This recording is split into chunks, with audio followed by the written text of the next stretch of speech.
Okay, so what does water mean to you? Well, after a long run, I'm so cheesy.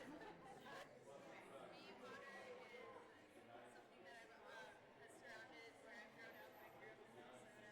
There are so many lakes, and every summer my memories have been because of the lakes and water, canoeing.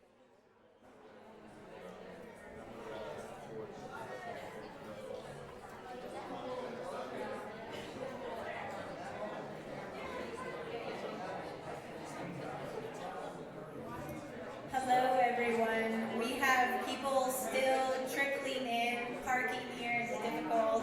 We need water For everything.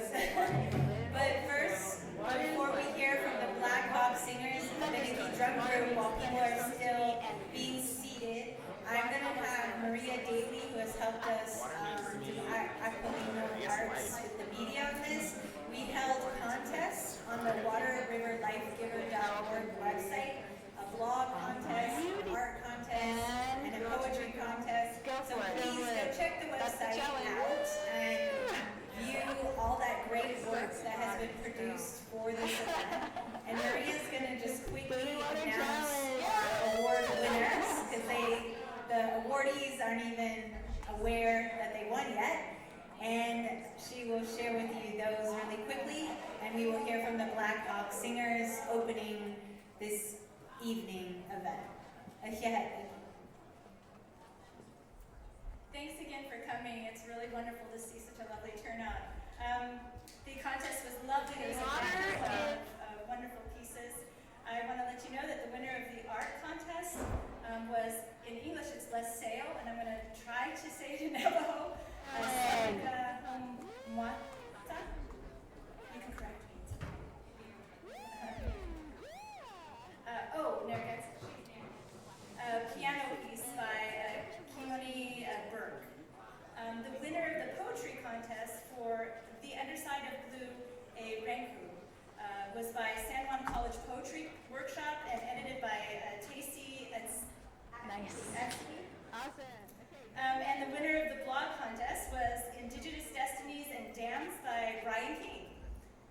So the Navajo rug that was specially created for this event will go to Brian King, and $100 will go to each of the other contest winners. So a big round of applause for them.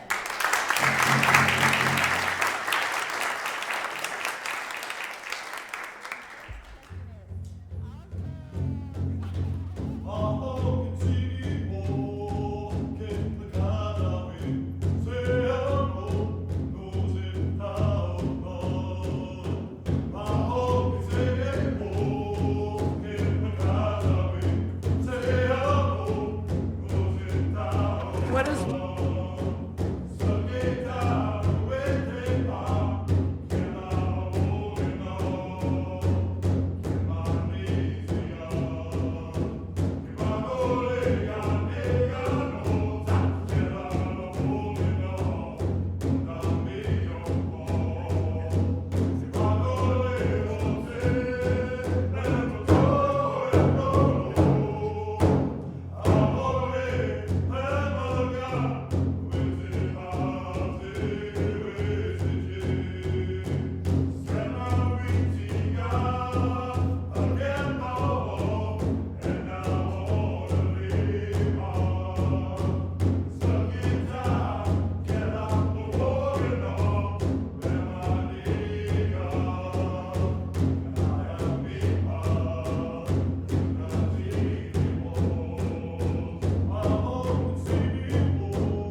Enda Louisi Liz and Dai Warner.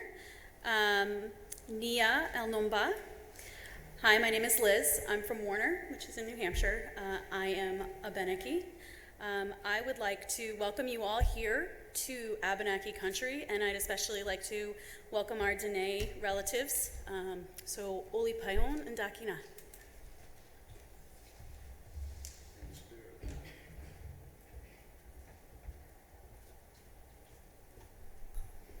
Good afternoon.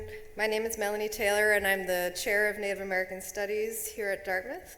It's my great pleasure to welcome you all here today. Thank you to the Blackhawk singers for that really wonderful opening to our gathering, and I think a really appropriate and spirited reminder of the Abenaki lands on which Dartmouth College rests. I'd also like to thank our distinguished guest speakers, some of whom have traveled terrific distances and crossed many rivers and time zones to be here with us today for this really important conversation. I also need to thank our generous sponsors, without whom this event would not have happened. Here at Dartmouth, the Office of the Provost for Academic Initiatives, the Native American Studies Program, the Native American Program, the Office of Sustainability, Dartmouth Toxic Metals Superfund Research Program, and beyond our campus community too, Vermont Water, a local water filtration company. Finally, most importantly, I want to thank Farina King, without whom this event literally would not have happened. You'll hear from her in a minute as she introduces today's guest speakers and moderates the event. She is our 2015-16 Charles Eastman Dissertation Fellow in Native American Studies, which is a pre-doctoral fellowship program here, although Farina recently earned her PhD from Arizona State University in History. So, yes, absolutely.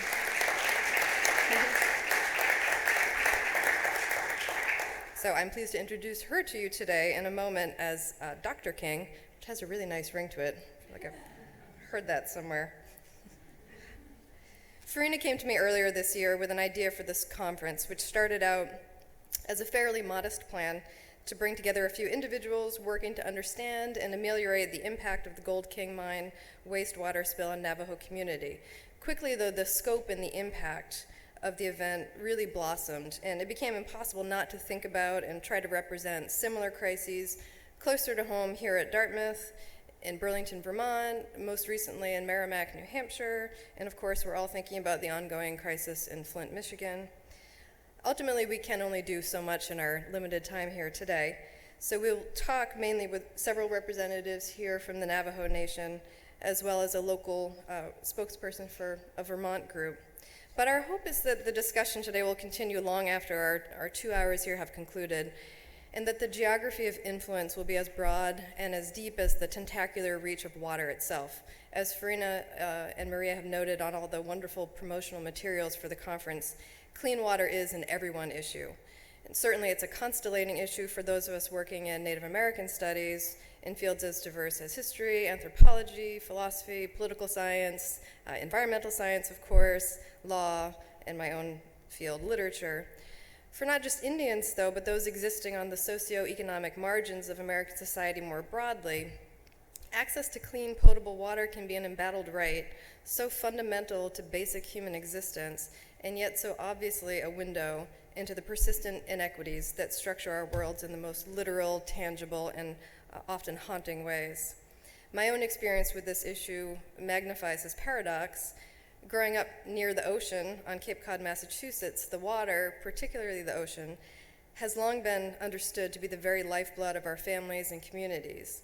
And yet I remember being instructed at a very young age that I should never, ever, ever drink the water fountain at school, or even the tap water at our house. Our community, our town, actually had a U.S. Military base in its environs, and it was built directly on top of the sole source water aquifer that provides the drinking water for 200,000 residents. And parts of it had become contaminated by chemical and fuel spills, the refuse of fire training activities, landfills, and various drainage structures, resulting in 10 what they called plumes, groundwater plumes, that are still undergoing treatment and extraction. These contaminants were first discovered in local wells in 1984, and by 1997, 13 years later, the EPA suspended military training on the base, which was the first time in our nation's history that military training activities were terminated due to environmental and public health concerns.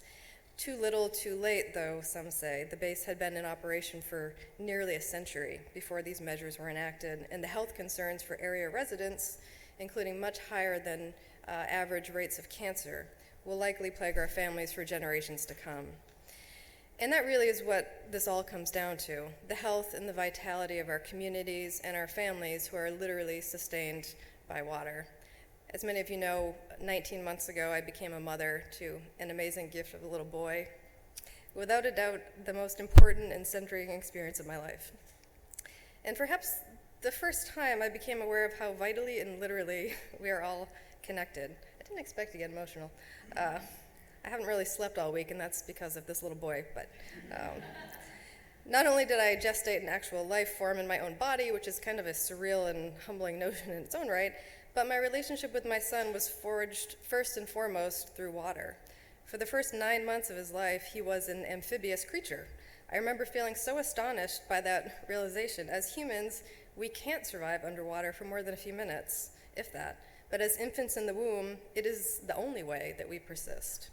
What better reminder of the primal, umbilical connection we all have to this precious resource, and to the most precious resources of all, that it sustains, our children. Thank you so much for being here, and I'm going to turn it over to Farina.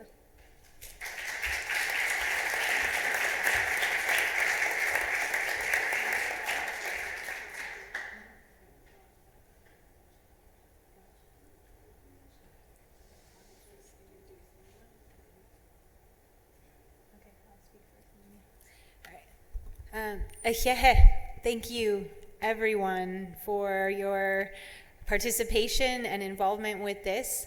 She'e bilagana nishle dokia ani bashishchin, bilagana dashanale, bilagana dashache dosinijani dashanale. I just mixed up my grandpas. They'll turn over in their graves. I introduced myself to you in the Nehbazad Navajo language. I'm learning this language, the language of my father and of my ancestors. I am of Irish and English American descent on my mother's side, and born for the Kia'ani Towering House clan on my father's side. And his father was Sinajani, black-streaked woods people. This part of my identity has really shaped my career and my studies, and why I was motivated to work with amazing people here and our guests who have traveled, journeyed far distances to come share their experiences and perspectives with you. I moved here to Dartmouth last August, and only a couple days after moving here, I learned about the Gold King Mine wastewater spill, where 3 million gallons of toxic sludge was dumped into the Animas River, then reaching into the San Juan River, which is one of the 4 sacred rivers of the Navajo people, and also sacred and very important to lands that live with water scarcity, do not have the same type of water flows as in other areas. Even living with my family in the eastern part of Diné-Bikéyah, Navajo land in New Mexico, they did not have everyday access to water. They still do not. They live off of bottled water. They have bathed in it, and staying with them, even taking a shower, you do not feel clean after your showers. And to find out that what had happened really shook me physically, and I almost had to sit down, and I thought, well, what can I do? I'm so far away from my family and my people, so I asked myself, what can I do? And as the Charles Eastman Fellow, I've had the blessed opportunity to connect to an amazing network here at Dartmouth with scholars, professionals who deal with all kinds of issues, including toxic metals and water and Native American studies and diverse communities. And that's where I was inspired to promote this conversation that people here in this area and in other parts of our country had never even heard of the Gold King Mine wastewater spill or knew about these different experiences and perspectives. So that was what set in motion what is happening here this evening, where we will hear from our keynote speaker, Vice President of Navajo Nation, Jonathan Nez, and then a farmer, activist, and leader, the Shiprock chapter president, Chili Yazzie, who comes from a community that was heavily affected by this waste spill. And also hearing from Janine Yazzie of Six World Solutions, and Tommy Rock, founder of Rock Environmental Consulting and a doctoral candidate at Northern Arizona University.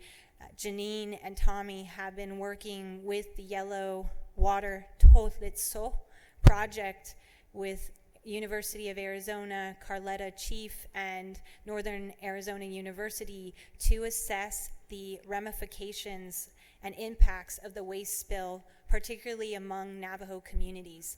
But we will first hear from Barry Lemke of the Echo Leahy Center for Lake Champlain. He is the project manager of the Voices for the Lake project, and he'll help us connect these diverse community responses and efforts to promote and protect clean water in our societies and throughout the country. First, before Barry comes up, I am honored and very grateful for the Advocacy drum group led by Brian here to play a welcome song, again welcoming everyone and really showing our appreciation for those who have journeyed from New Mexico and Arizona and throughout the Upper Valley, and those who are watching us on live stream from who knows where. And we thank you all. And so Advocacy drum group Blackhawk Singers before we hear from Barry Lemke. Thank you.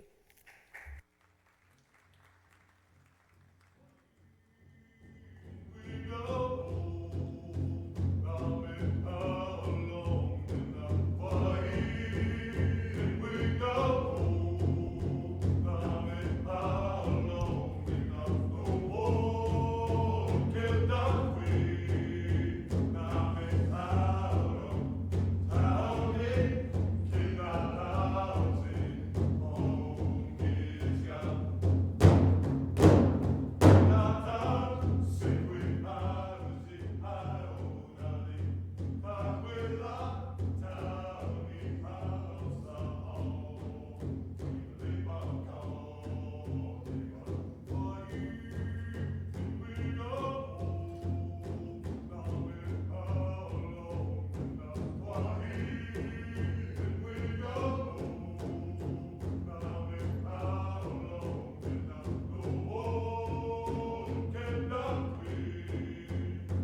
welcome.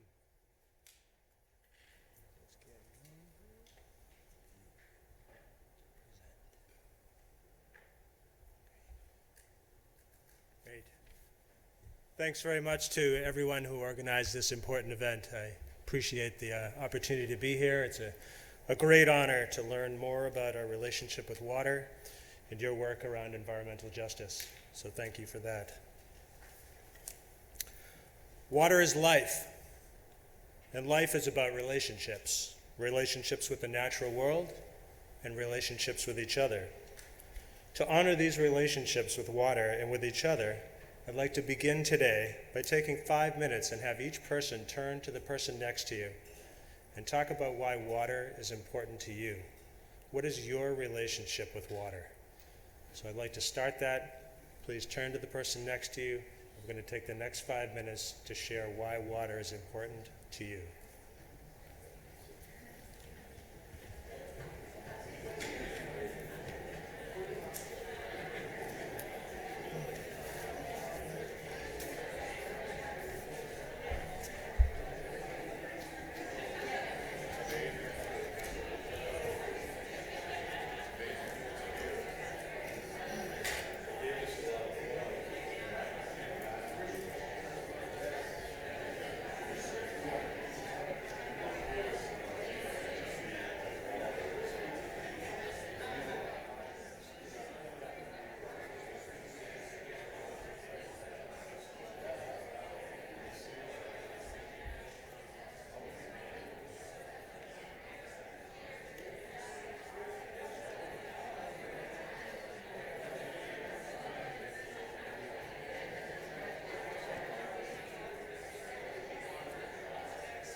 This is the 1 minute warning. If you haven't had a chance to share with the person you're with, now's the time.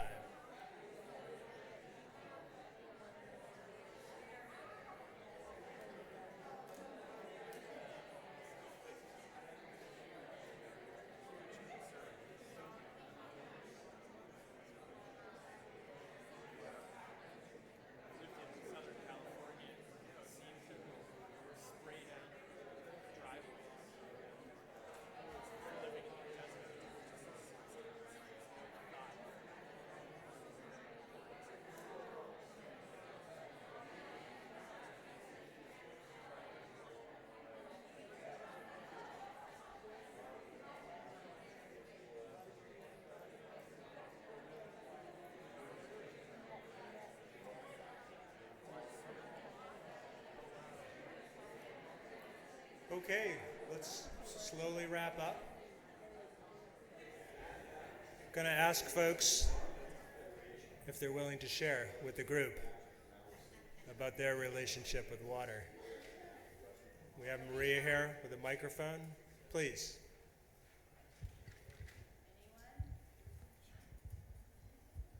Don't be shy.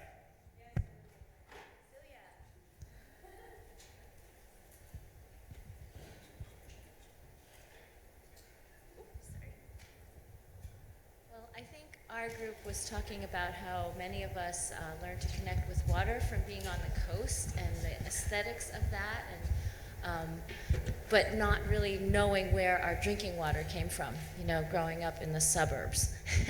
And just, it came out of the faucet. And I think now we all are starting to realize nationally, certainly, that it doesn't just come out of faucets in the way, you know, in an uncontaminated form. So.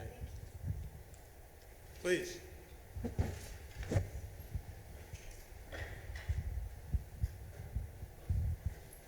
Don't be shy, please. Oh, I'll be back to you,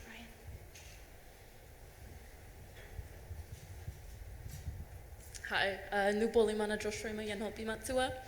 My name is Polimana Joshrema, and both of my great-grandfathers on both my mother and my father's side founded Black Mesa Trust, which is a Hopi group to help regain rights of Black Mesa, especially from Peabody. And I've grown up with that fight my entire life, and it's something that is very important to me. Thank you. Others?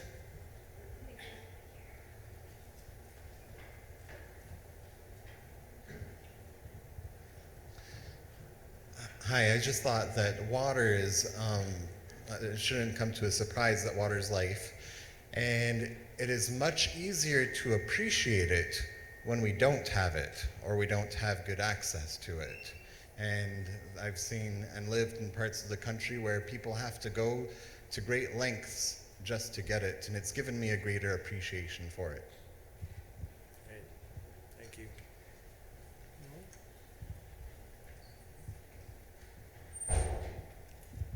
Yaat she Micah assistant ko Higlini Daniels in Yeshia, to Higlini Nishlin, Natlana Bashishin, Lashe Dashiche, Adobe Lagana Dashanale. Hi, my name is Micah Daniels. I'm from the Navajo Nation. I live in southern Utah. And I guess water to me, because it's a part of my clan and part of who I am and part of my being, it has really been a sustainer for me, especially here on the East Coast, being away from home. It has been sort of my grounding tool when I have anxiety or depression or anything. It's been my protector, and so when I pray to water, it's what literally gets me through schooling. And just coming from where we didn't have access to running water until about my freshman year of high school, so water in itself is just so sacred in terms of being a part of me and being a part of who I am and how I have come to be who I am. So thank you for the time. Anyone else? Great, thank you. Thank you so much for sharing these stories. As many of you know from the latest news, a Vermont community's relationship with water is at risk. The Vermont Department of Environmental Conservation has tested 5 wells in the village and town of Bennington and found elevated levels of a chemical called PFOA in and around a former manufacturing plant. The chemicals found in nonstick cookware, stain-resistant carpets and fabric, water-repellent clothing, paper and cardboard food packaging. The state of Vermont's investigation and response continues and includes testing in additional areas of the state.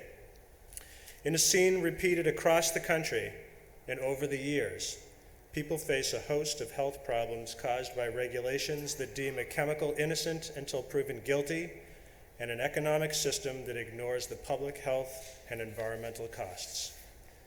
We seek answers and justice, but no information, money, or punishment can turn back the clock. Our lesson: we must demand answers and accountability. But ensuring clean water requires more of all of us. In Vermont, we're beginning the work of creating a culture of clean water. something integral to Native cultures for many years. Lake Champlain and other waters are in trouble, and it's no mystery why. Humans are leaving our mark on the land. In recent history, industrial revolution, suburbanization, and farm consolidation have combined to degrade this vital resource. Enhanced technology has slowed the pace of this destruction, but has not kept pace with population growth. The results in Lake Champlain and Vermont waters are algae blooms, closed beaches from E. coli bacteria, sick animals, declining property values, and ecosystems in distress. The main concern in Lake Champlain and other lakes in Vermont is phosphorus, a nutrient from farms, stormwater, developed land runoff, and wastewater treatment plants. The U.S. Environmental Protection Agency has set a total maximum daily load, a target for reducing phosphorus into Lake Champlain and other water bodies over time. The state's responsible for this implementation to reach that target. Dedicated people have worked for years to improve water quality. And in the last legislative session, many stakeholders came together to take action.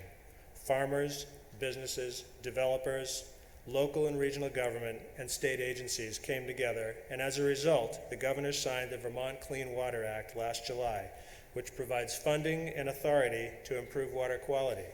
We believe it identifies the scientific and regulatory levers to improve a broken system.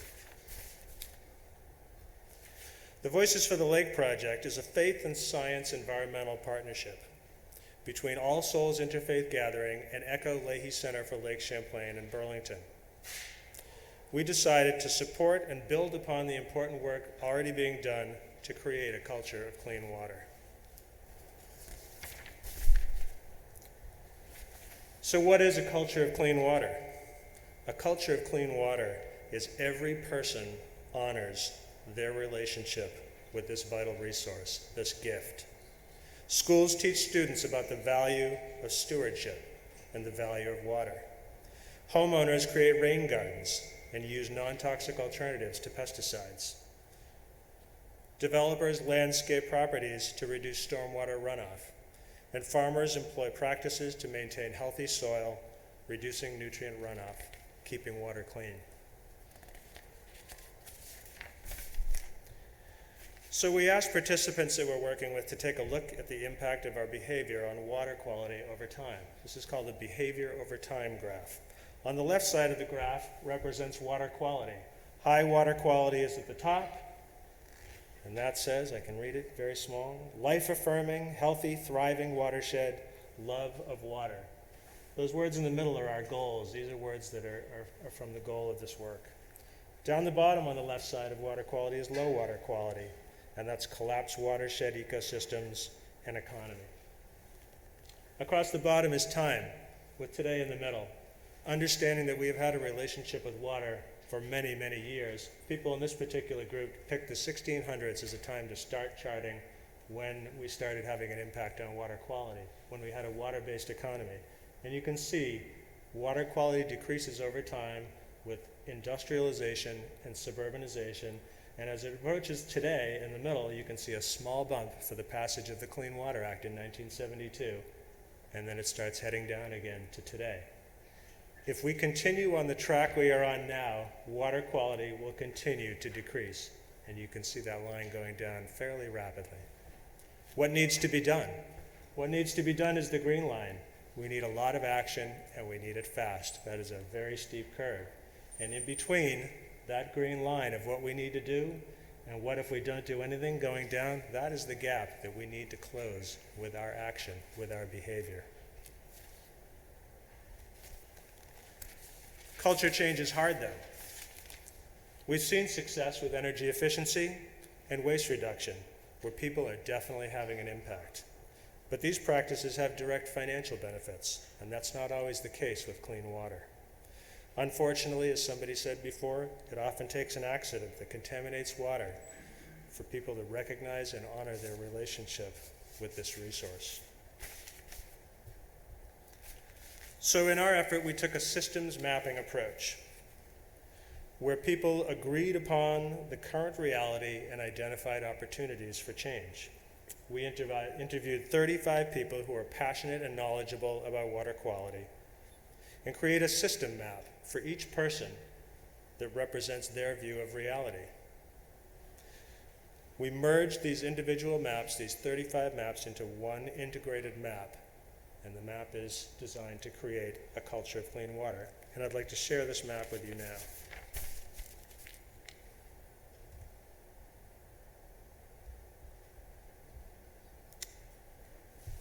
It looks a little complicated. It looks a lot like the US flight patterns map. But in the center is our goal, and the goal is constantly evolving, as is our network. And around that center goal are all the drivers that are necessary to create a culture of clean water. And I'll just share each one of them with you. The goal is in the middle. The first is, to create a culture of clean water, you need to articulate the value of clean water. You need to understand the threats to water quality. You need to have solutions and a good return on investment for those solutions. You need to have funding to pay for those solutions. And you need to have people that are willing and able to take action to improve water quality. So let's dig a little deeper. When we talk about articulating the value of clean water, we talk about articulating the cultural and spiritual value of clean water, the environmental value, the economic value, and the quality of life and public health value. When we talk about the threats, we talk about phosphorus threats and nutrient threats, we talk about invasives, and we talk about climate change threats.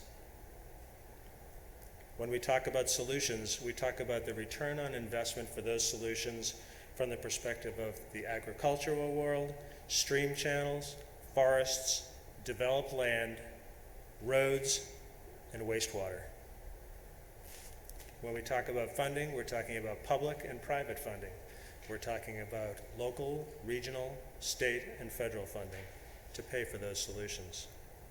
And when we talk about people willing and able to act on solutions, that includes the quality of public awareness, the ease of action to take action, the perceived fairness of solutions, and the ability to enforce the law.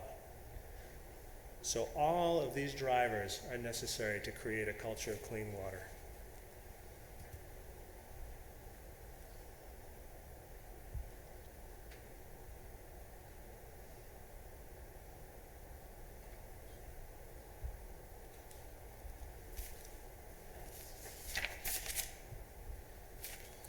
So we engaged more than 65 organizations from a number of sectors to test this map. Does it reflect your view of the current reality?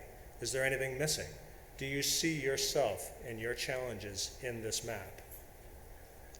We worked with local and regional government, businesses and economic development officials, natural resources professionals, people in agriculture and education to all review this map. And what we did was we used the map to identify levers or opportunities to improve a broken system. And the levers we identified are some of those drivers. The levers are articulating the value of clean water, identifying solutions, the ability to enforce the law, public awareness, and ease of action to create change. Out of that work, we've organized into 5 teams around each of these levers, each of these opportunities for change. The Value of Clean Water team is working to craft messages that resonate with various audiences so they can advocate for a sustained funding mechanism to fund water quality improvement efforts. The Solutions Return on Investment team is developing a strategic plan for a phosphorus and pollution reduction innovation hub, which would identify, research, and promote innovative solutions. The Ease of Action team is investigating creation of a clearinghouse for actions and best practices around phosphorus reduction. So if you're a homeowner, a farmer, a small business owner, a commercial developer, you have a place to go to find things to do. The Public Awareness team is investigating development of a messaging and public awareness campaign to ultimately achieve a culture of clean water for everyone who lives in, works, or visits Vermont.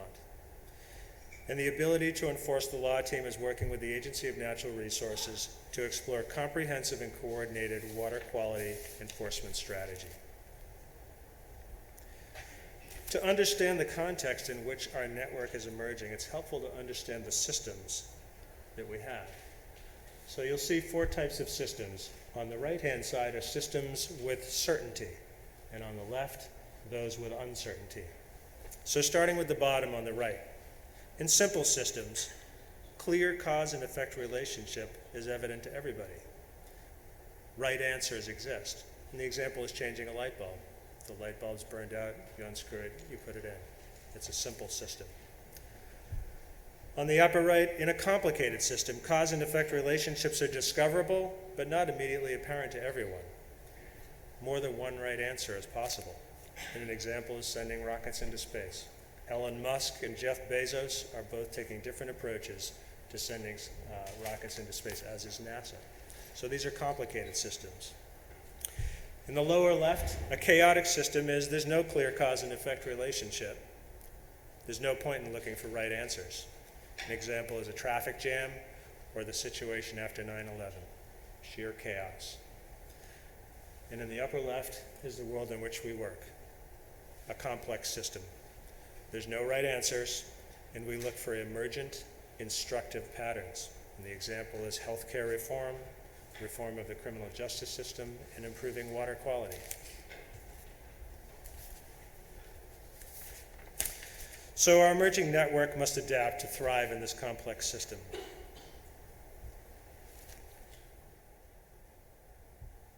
Consider a flock of starlings over a river at dusk.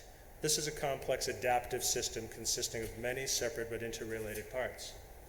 It operates on 3 basic rules: separation to avoid each other, cohesion to stay together, alignment to focus on a heading or a goal. So our emerging network is focused on our goal. We're cultivating relationships to be cohesive. And we will be flexible and resilient to weather the financial, political, and organizational challenges ahead. And we are open and accepting of new voices and ideas to create a culture of clean water. So thank you so much for this opportunity to learn more about your work and share our story.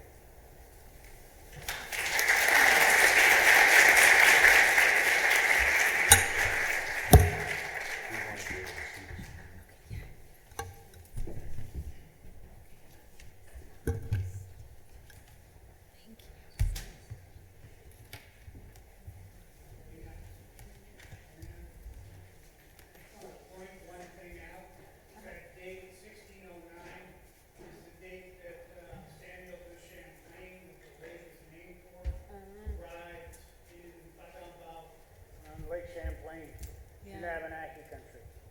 That's when it began. So, just in case there was any confusion. Yeah, thank you, John Mooney. So just to make sure as well, we will have a question and answer at the end, and we'll need to have you on the microphone so that those connected to us from a distance can chime in as well. Now we will hear from Vice President of Navajo Nation, Jonathan Nez, and after him, Tommy Rock, Janine Yazzie, Shiprock Chapter President Chili Yazzie, and we will have the Blackhawk singers play a concluding song with a Navajo Cayuga hoop dancer, my friend Eva Big Horse, and there is room for her up here too. So we will fit in the Q&A before the concluding song and hoop dance. Now, Vice President Jonathan Nez from Navajo Nation, originally from Shanto, Arizona, now serving in Window Rock, Arizona, the headquarters of Navajo Nation. Ahiahe.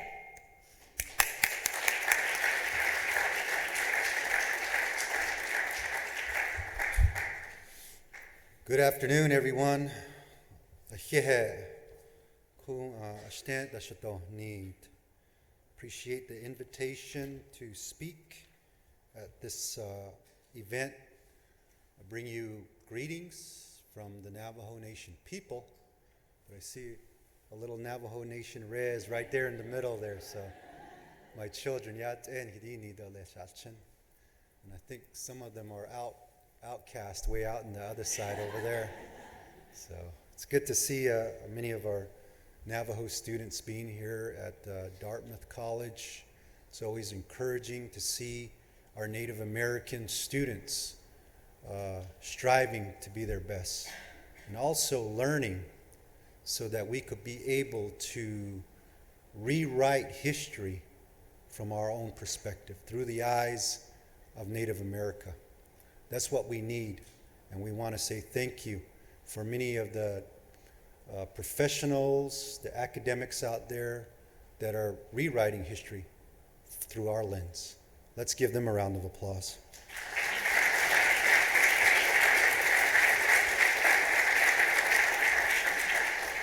I want to say thank you to Farina for the invitation and the songs, the blessings from the songs. You know, I got to get back to the Gathering of Nations, but once I heard the song here, I think we all here are Gathering of Nations in this auditorium today. And yes, water is life.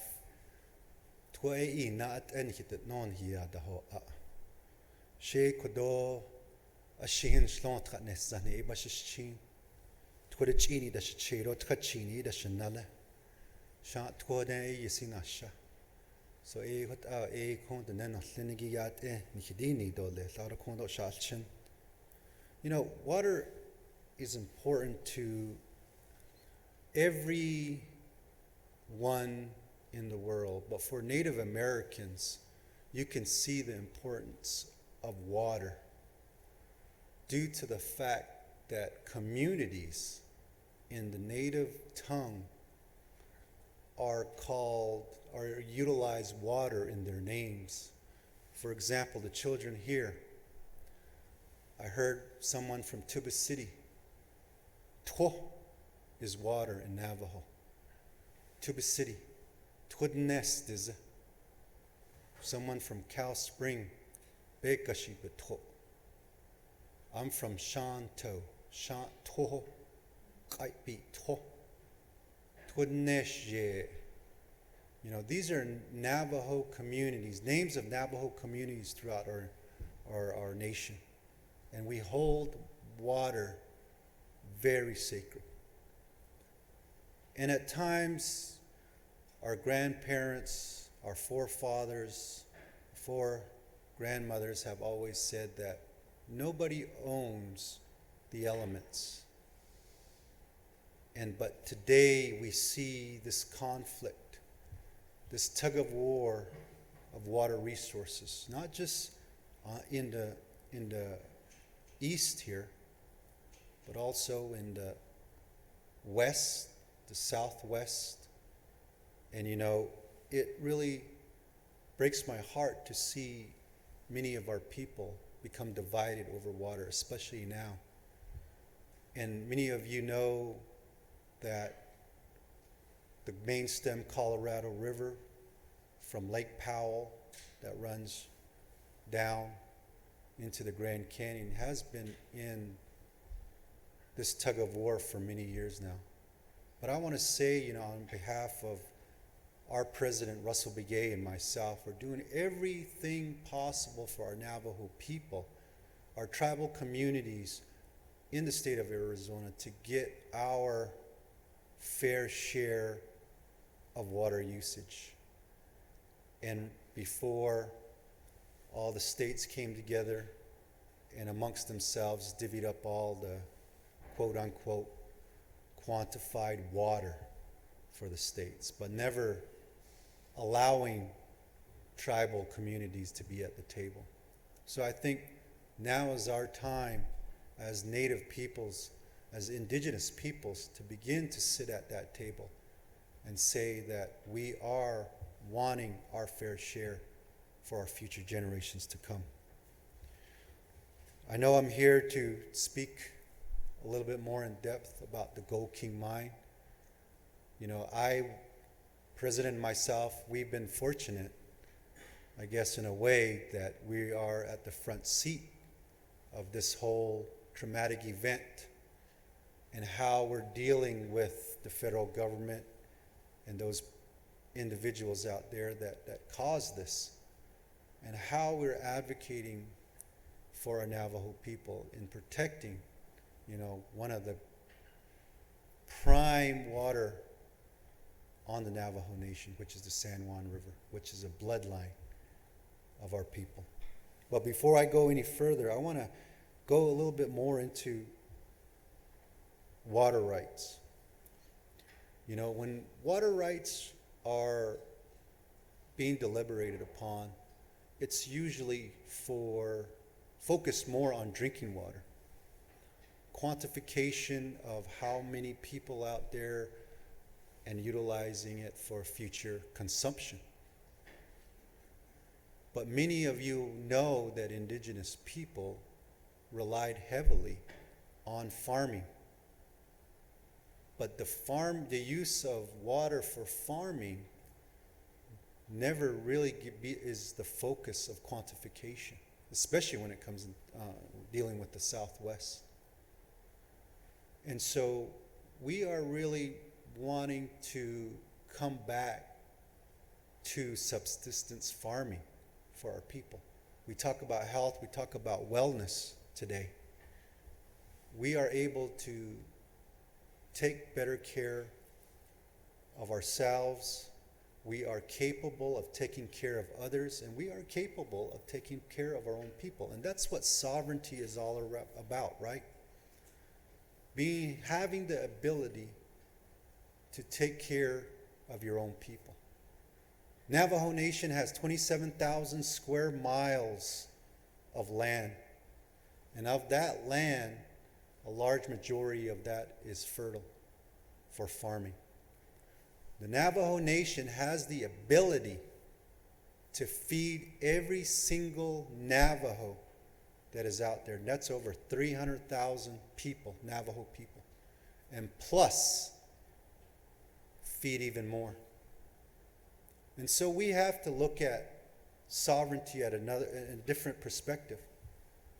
And saying that, hey, maybe it's time, if we are able to govern ourselves, to make laws for ourselves, maybe it is time to make laws that support that. President Begay always says, we're a sovereign nation. Let's act like a sovereign nation.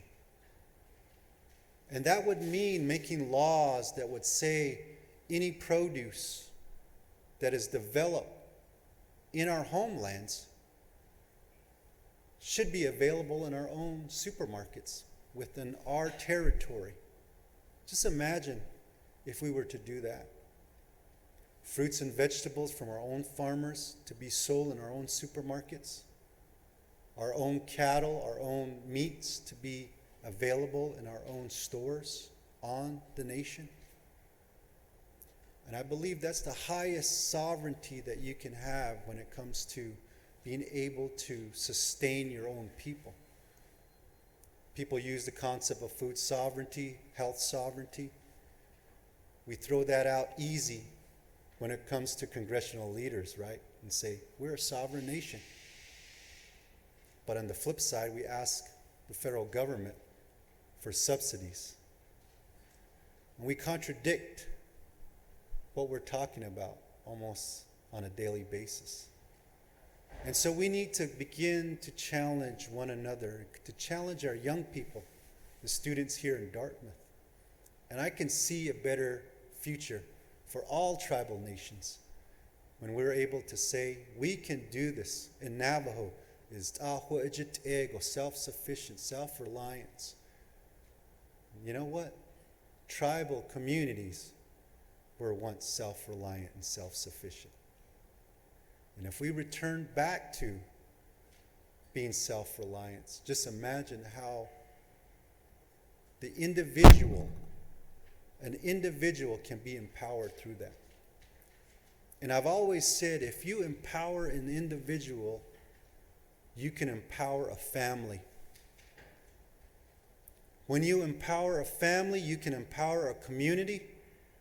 And guess what, ladies and gentlemen? You can empower a nation after that. And we should be all striving for that in every tribal community out there. Water is life. When it comes to farming, we want to be able to hold that as one of the priorities for our communities. With healthy foods, there will be no such things as diabetes, heart disease. We import many of these foods from different places onto our nations. We don't have control of our food systems out there. We don't know what's in there. But we sell it at the supermarkets and we utilize it and we take it in. And we try to figure out why do we have high rates of diabetes in Indian country?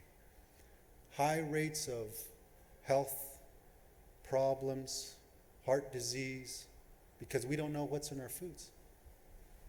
If we are able to regulate and certify our own foods within a nation, we know what's in our foods. And we know how to regulate and certify our own foods. You know why I say that?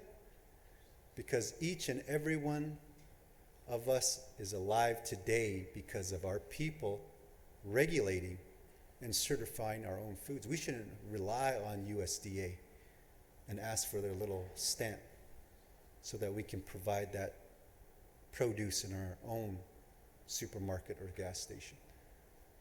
And so I want to leave you with that challenge as well, young people especially, that we need to reteach our people overall to be more self-reliant, self-sufficient. And that's what sovereignty is all about. With the Gold King mine, there has been a comparison with the Flint, Michigan problem there. President and myself, we were at the front row seat in seeing this all happen when it came to this devastation on our people. We weren't even told until a few days later that this plume was coming down the river. Just imagine many of the farmers that were living closer to that spill, they didn't have time to prepare. At least for the Navajo people, we had some time to prepare, but it still was a traumatic experience for our people.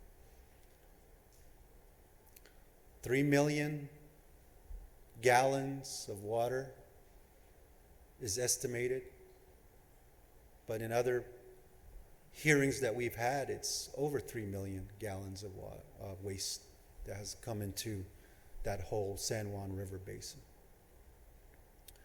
I remember the day we were told that there's a plume coming down, yellow water coming down.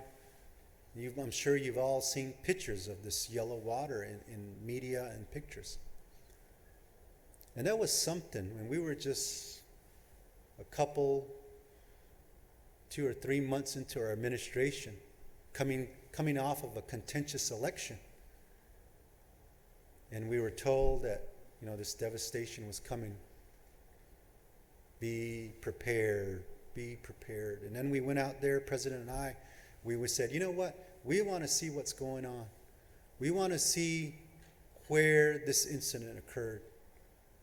And within a day after we were told, we went up to that place. I know we were told not to go, but we felt that we needed to see what was happening. And so we visited the mouth of the cave. The gentleman there who took care of that site, the EPA, US EPA gentleman there, was very sorry for what had happened. And when we went over there, we said, what are you all doing to stop this? Because it was just gushing out,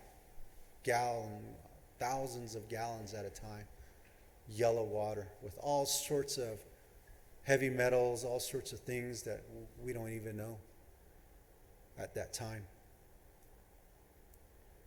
And so what we said was, why did this happen? And then all this other information became public.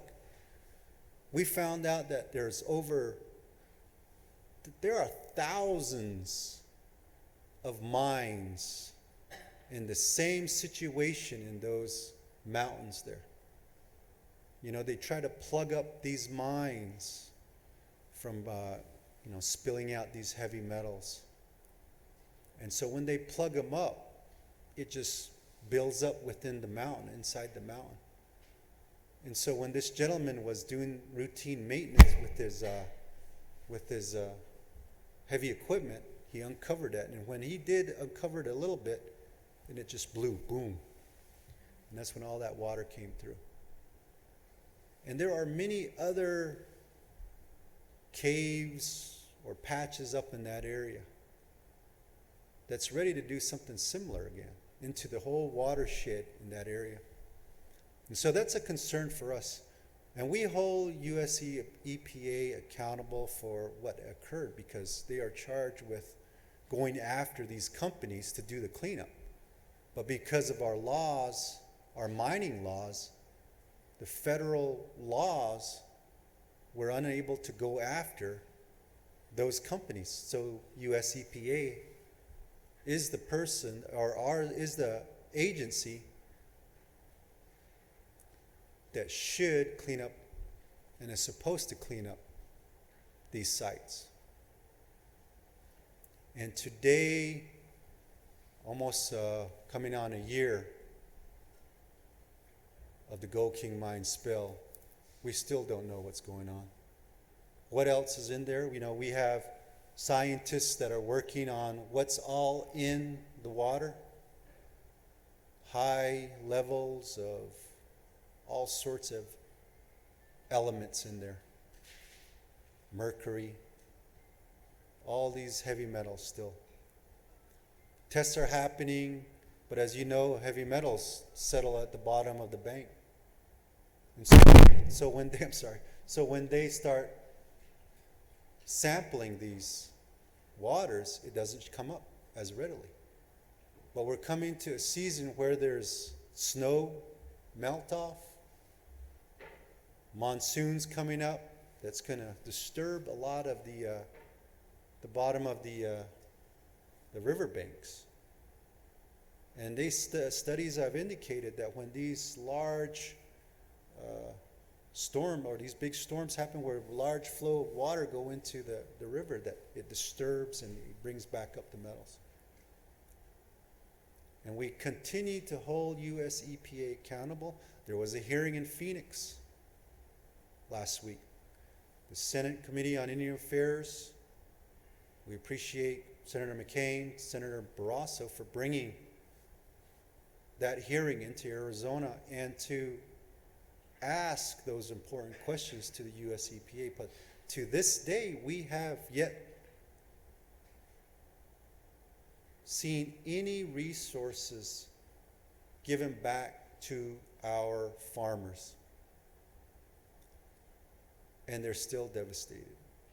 And we don't know, still continue to know what's in the river.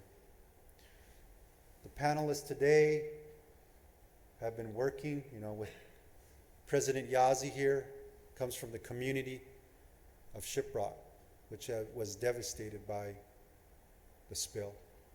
Janine has been working on studying the water with the University of Arizona, with Dr. Coletta Chief, our own, and also the Northern Arizona University. Then we have Dr. soon-to-be Tommy Rock, who is going to be a PhD soon, but also holding those individuals accountable for what they're doing to our water system. And that's just one example of many throughout Indian countries, ladies and gentlemen. There's uranium contamination going on in a lot of communities throughout the United States into our drinking water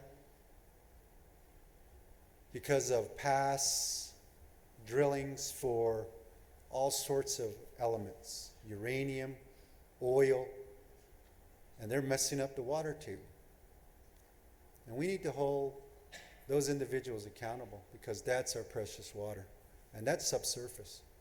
There's also surface water that are getting contaminated. But I want to say one thing, ladies and gentlemen, that it is time that we do these things ourselves. If you look at the panelists today, These are our own kids, and there's some of our own kids sitting in this room that are holding these individuals accountable. These are our own Navajo heroes that are out there doing these types of studies to contradict the studies that are out there that the US EPA says, okay, look at this. US EPA would bring a sheet saying that all this water is okay to drink. We have to balance it out with our own type of sampling and studies. And so I appreciate many of our own Navajo people out there challenging those other samples that are out there regarding the Gold King mine. And there is so much to be done in Indian country. And the Gold King mine is just one example of many fights that we're trying to fight the good fight in Indian country. But I want to say to each and every one of you, especially our students here, our Native American students, that we need, again, to challenge the norm and never take it at face value, whatever we are given, and say that this is what was given to me. Let's hold other people accountable. The panelists here are going to go more in depth on what they've experienced with the Gold King mine. I'm hoping my task today would be giving you a global perspective of what's out there within Indian country, not just on Navajo Nation, but throughout Indian country as a whole, and what the plight of indigenous people are. Sorry, just checking if you're awake. So, those are things that indigenous people are doing their very best to do in the whole, especially our U.S. government, accountable. And with that, I want to say thank you to the invitation to be here, and for our children, that are getting their education, continue to do great things for your community. And just like in every community, they always say,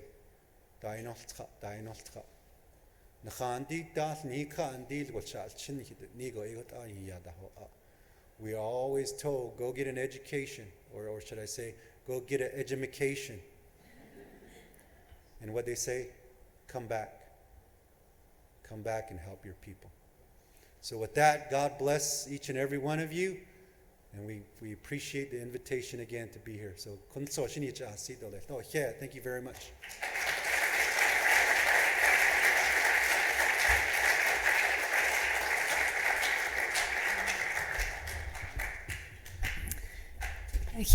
Vice President Nez. Now we will hear from Tommy Rock, who is founder of Rock Consulting, Environmental Consulting. He is a doctoral candidate at Northern Arizona University, working on his degree in earth science and environmental sustainability. And we are honored that he could come from Flagstaff, Arizona, where he's working with Janie Ingram and other really great professionals and scholars on addressing the water contamination issues. And he was recently featured in the Arizona Daily Sun for working in finding water contamination in Sanders, Arizona. So thank you, Tommy Rock. He'll get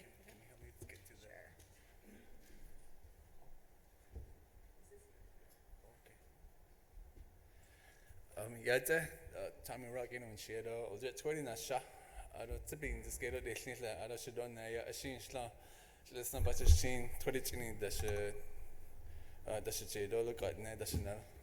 It's like I introduced myself in Navajo, and one cool thing about working with some of the projects I've been working on or doing research and all is that I'm fluent in Navajo, so I got a chance to talk to the elders and interpret a lot of the data, a lot of the results back into Navajo as well. And I'm not a Mac person, so before I crash the whole thing. Which one is it? Yeah. Environmental justice? Yeah. Yes. That one? conferences.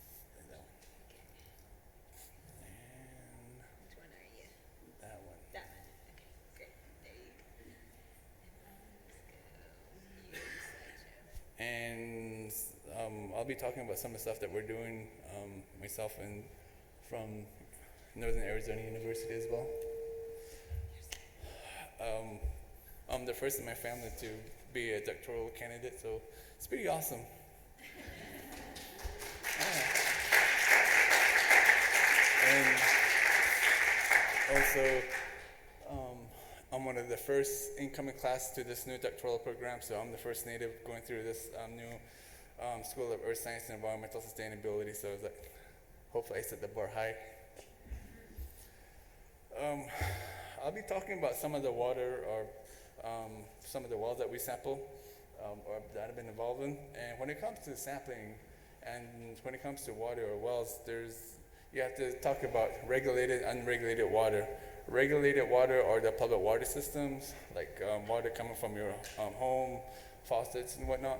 And then unregulated water systems are like windmills or wells that are not monitored like on a monthly, yearly, quarterly basis, and there's like over 120 contaminants, I think it was, that are sampled for under the Safe Drinking Water Act. So that's what I mean about unregulated wells. And a lot of stuff that I'm involved in are on the western side of the Navajo Reservation, and those little dots are all the wells that we sample. Where we sample wells on the Navajo Nation, and we sample wells on Hopi as well. So with a lot of the stuff that we're talking about, contamination, I see a lot more issues with arsenic. And a lot of stuff that I do has to do with abandoned uranium mines, because I'm from Monument Valley, and we have a lot of abandoned uranium mines in the Monument Valley. And a lot of my relatives that passed on that were like my grandparents and other relatives. And so I got really passionate about this. So for me, it's personal when it comes to abandoned uranium mine issues. And when it comes to water issue as well, it's like we still haul water. And when I go back home, I see my mom. So I have to go and haul water or buy something on the way home. So I'm living that lifestyle, I guess you say. And so being being a water conservative or being conserving water basically is like I'm growing up that way, especially with my grandparents as well, and even nowadays it's still like that. So the other thing I want to point out is you see them little diamonds on the map. Those are public water systems on the western side. There's very few of them, and when it comes to public watering systems, some of these public water systems, they get pretty stressed during the summer. So what I mean by stress is like they have to turn off those regulated watering areas where people usually go to get water, potable water. So they turn some of these waters off because of that. So that goes into climate change as well, less participation, less water. So a lot of these people that rely on those regulated watering areas or places, they have to go to these unregulated water sources to get their water. And a lot of these unregulated wells, they're not monitored, like I said. So there's issue with heavy metals like uranium and arsenic. And we haven't been sampling for waterborne bacteria, so there's issues with that as well. So when it comes to water contaminations, this is the map that I made when I was involved with a research project from the University of New Mexico under Dr. Johnny Lewis. And this is a pathway of exposure from abandoned uranium mines. And the circles are all the unregulated wells that were sampled. And then the diamonds, the black diamonds, they're all abandoned uranium mines. There's like 523 abandoned uranium mines on Navajo. And the darker the color, that means there's more exposure. Like people, you used to get materials from these abandoned uranium mines areas, not just from the mine sites, but from the mills as well. There's a couple mills on the Navajo Nation. So they bring these materials back and they're exposed that way as well. So on the bottom, you'll see the TLE study reveals 12 contaminated water in Janine's area, the Newlands area. And I'll talk a little bit more about this, but with this map it shows that there's no abandoned uranium mine in that area, but they're still being impacted from the past, from Church Rock and the spill that happened back in 1979. So it's still being felt to this day. And this is the project that I work on, the Environmental Justice Grant with Tulane Lake Enterprise. And these are the areas that we sample. And the areas that we focus are on the Perico River and the Little Colorado River. And we were looking at the wells that were within maybe about 5 miles of the Perico River or the Little Colorado River. But with Newlands, like one of our sampler was very ambitious and she was awesome. So she asked me a lot of questions about that. So she learned a lot from that, and I really respect that, and I acknowledge her for that. So she got a lot of samples for Newlands area, Newlands chapter, and there's some sample for Huck, Lupton, and Manuelito, and we got some sample for Birch Spring chapter, Cameron chapter, and also Blue Gap chapter. All those little dots that you see, their chapters, Navajo Nation is pretty big. So we have 110 chapters. Each chapters, they're like counties. So when I say chapter or chapter house, they're like local meetings where meeting happens every month. And they'll talk about issues from the local to the whole tribe. And that's what the chapter meeting is all about. So when I say chapter, that's what I'm referring to, those little areas. And also,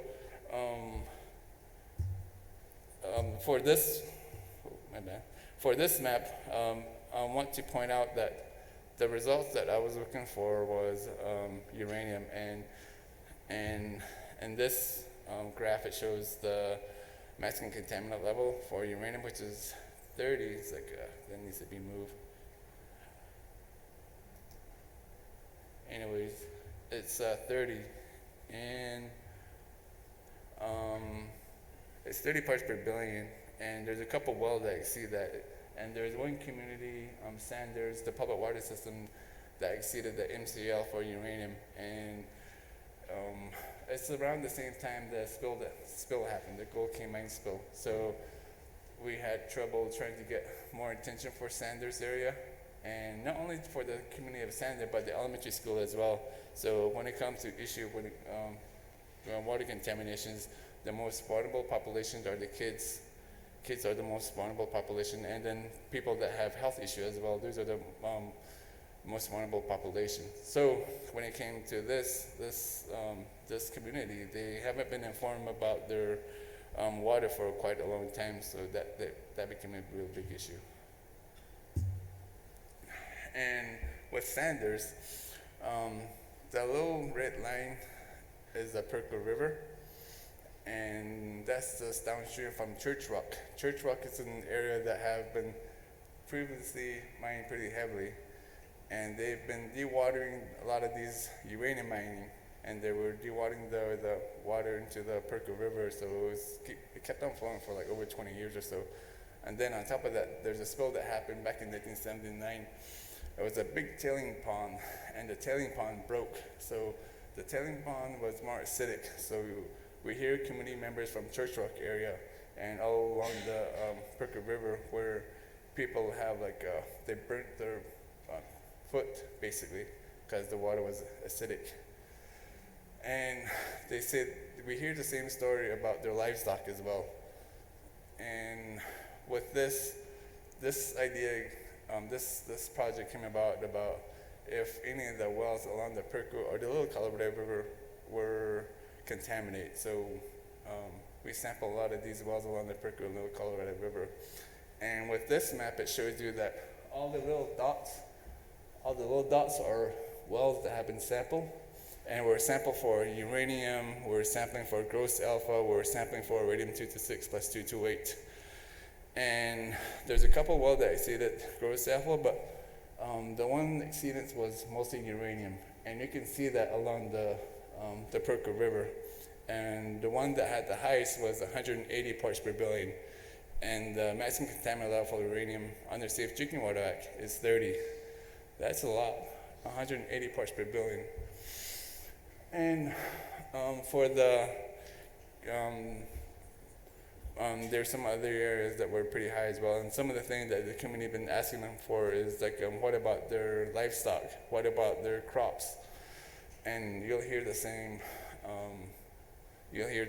argument or the same concern that's going on in Shiprock with the Gold King mine spill.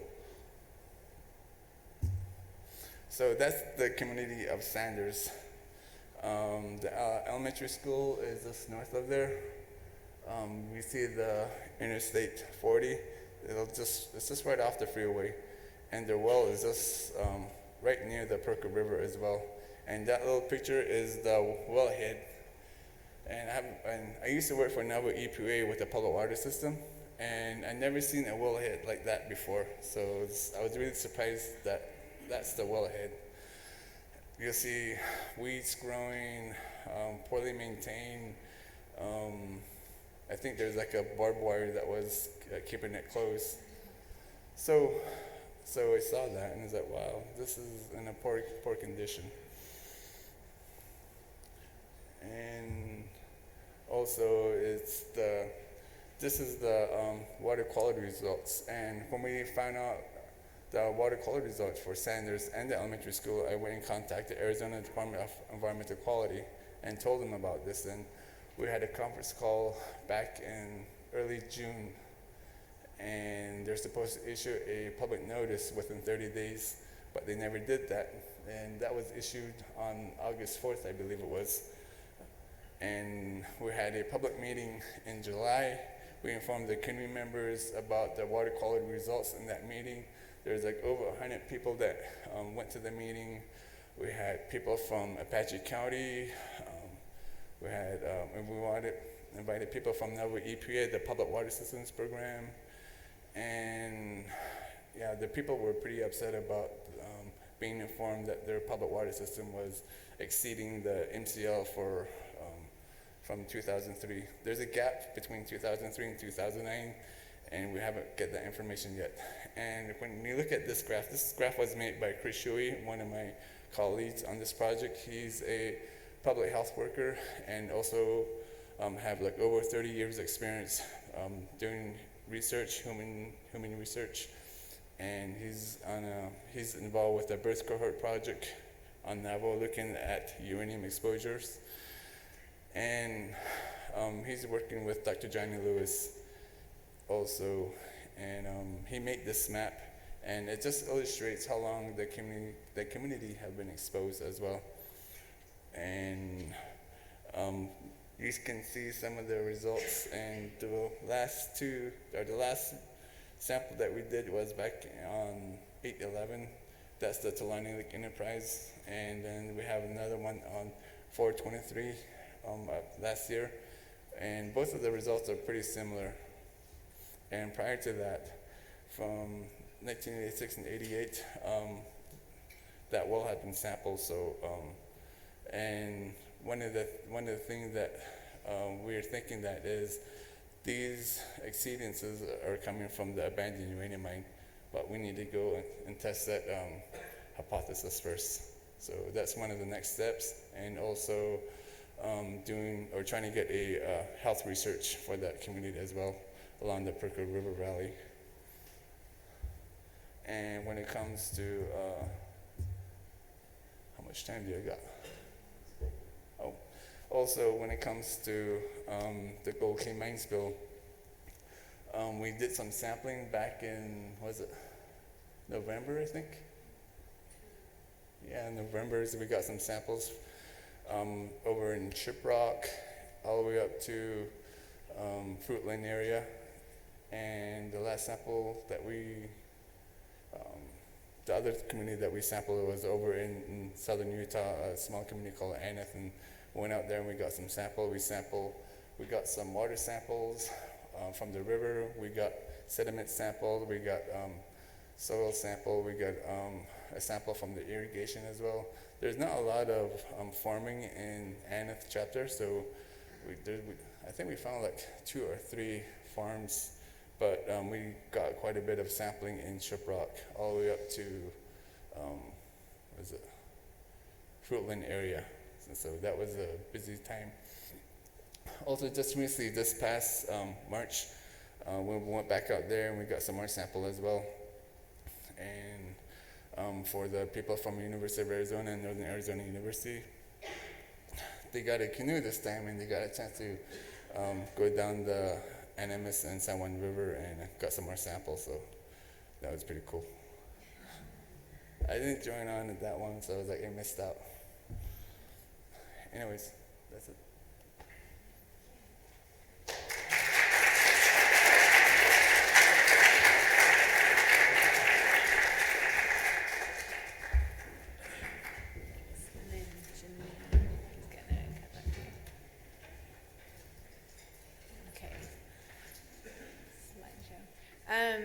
Thank you, Tommy Rock. Now we will hear from Janine Yazzie.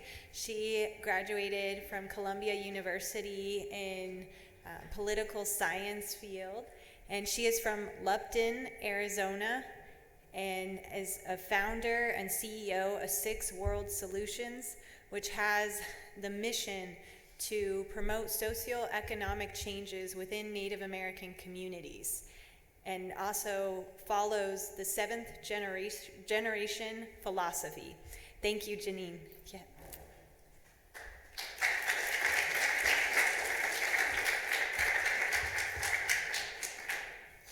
Yat-e, shikedo shidane, especially to all the Navajos that are in here. Yat-e.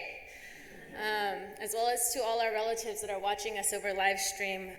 They're kind of complaining that this isn't loud enough, so I'll try to speak louder. So I'm not yelling at you. I just got a request to speak louder. Shea Janine Yazi and Shea Tina Janine Shlint do Torachitni Bashichin Nathlana Dashiche do Zilkai Dashinele. I am born for the Tsinajani people, which is my mother's clan. My parents are Jackie Yazi Jr. and my Laura Lee Yazi. My husband's Kern Collymore, and my children are Solaris Collymore and Celeste Collymore. And that is how I identify myself, as a Dene woman. I want to start off by saying thank you to our Abenaki relatives for having us here in your territory. As I was preparing for this presentation, I realized this is the first time that I'm talking about water security issues in an area where you're not really dealing with the same type of reality that we are dealing with in the Southwest. And so that made it kind of hard to figure out how can I make these issues we're going to be discussing relatable. What happened to the... Oh, well, while we figure this out, I have a presentation. So the best thing I can say is this: if we don't figure out our water security issues soon, the perpetuation of massive human migration out of their homelands is going to affect the East Coast, and we're all going to have to start learning how to speak Abenaki because we'll be moving up here where there's water. For my beginning slide, I used the image of a rainbow because in the Dene way, when you look at the Navajo Nation seal, the rainbow has been used to represent our sovereignty. And sovereignty is a very complicated concept, and it has all these different meanings depending on how you're talking about it. But in this context, how I look at our sovereignty is our basic right to determine our own way to exist and to ensure that that existence is in balance in ways that are meaningful for us.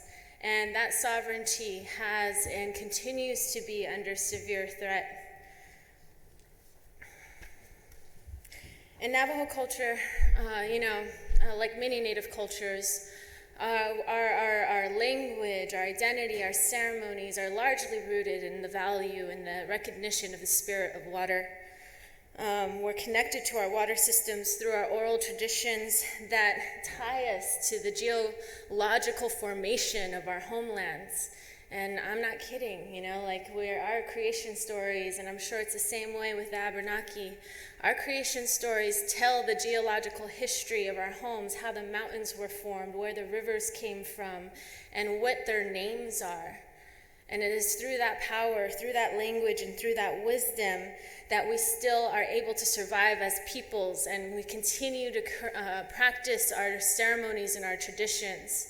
So when things happen, like the contamination issues spoken about with my colleagues and the previous presenters, you have to recognize that when we say it impacts us differently, we really mean that. We really mean that when this poison is entered into our water systems, it affects our prayers, because we use the water directly from these springs, from these rivers, from this runoff to conduct sweat, to conduct ceremony, to give and offer, blessings for each other and for our future. And when that's disrupted, and when that is poisoned by these type of environmental negligence and catastrophes, it affects our children. It affects the future of our people. And a good way to understand that is to recognize and acknowledge that everyone sitting here in this room, especially our young Indigenous relatives, it always makes me happy to see you guys, especially in places like this, that we're our ancestors' prayers. We are the manifestation of the hope that they held on to for our future existence. And as that manifestation, it is our responsibility to set that intention for future generations. And to do that, we must approach these issues in a comprehensive way, and in a way that is rooted in the respect for nature, for Mother Earth, and for all that she provides for us. We had people already reference that this isn't a Navajo issue, this is a human issue. What I do a lot when I talk about the water contamination is I introduce this project, which is the NASA GRACE project, if you guys aren't familiar with it. And what it shows is how much we are overdrawing from our groundwater systems across the globe. And this is creating a human crisis because it is creating instability in all our institutions, our social, our political, our economic institutions that, help us provide for ourselves and provide for our communities. And it's vastly becoming, the only issue that will determine what our future will look like as a human species. This is from the same project, and this is showing, the progression of the overdraw of the aquifers that sustain the state of California. And the reason why I use this is because California was one of the big players in the Colorado River compact that was made to divvy up all of the water from the lifeblood of the Southwest, the Colorado River, that sustains all of the ecosystems and all of the populations in that area. And the compact that our tribes were never a part of and never considered in. So what is happening there has a direct impact on our rights as people and our ability to claim and to utilize the water systems that sustain that same river. Sorry, I kind of went off my note cards. Not only were we left out of this compact, but the later negotiations and infrastructure development that was created to create and nurture unsustainable communities in the Southwest were largely built off the exploitation of resources found on Navajo and Hopi territory, such as the Peabody coal mine pictured here in their mine at Black Mesa. Extraction of coal and the use of our river systems largely led to the overdraw of the Navajo Nation's largest aquifer, the Inn Aquifer, as Peabody used up until 2005 clean groundwater, one of our most pure water source on the Navajo Nation, to slurry coal through 273 miles of pipeline to go to the Mojave generating station. This environmental injustice was shut down by the collective work of individuals that work with an organization called Tonajona Ani, as well as individuals that work with the Black Mesa Water Coalition. And we are indebted as people to the work especially of Nicole Horseherder and all the people who've motivated and inspired her to take on this advocacy for just transition and for the protection of the Inn Aquifer, which she continues to this day. We're also indebted to the people who resisted the forced removal of their families from this location, because a lot of people weren't able to successfully resist that. And they still maintain that resistance in their homeland. And I'm thinking in particular of two mentors of mine, Louise Benally and Marie Smith Gladue. I'm doing a lot of name dropping, so I'm hoping you guys can Google these people and learn more about their work, because I would not be on this path and we would not have a future to continue to fight for if it was not for the resistance and the advocacy of the people who've come before us. I also want to thank, and I can see several people in the audience who will be joining these ranks soon, the young advocates and academics who are taking on this struggle and are delving into the complexities of the legal, environmental, and cultural issues surrounding these types of exploitative industries and the legacy it's leaving on our lands.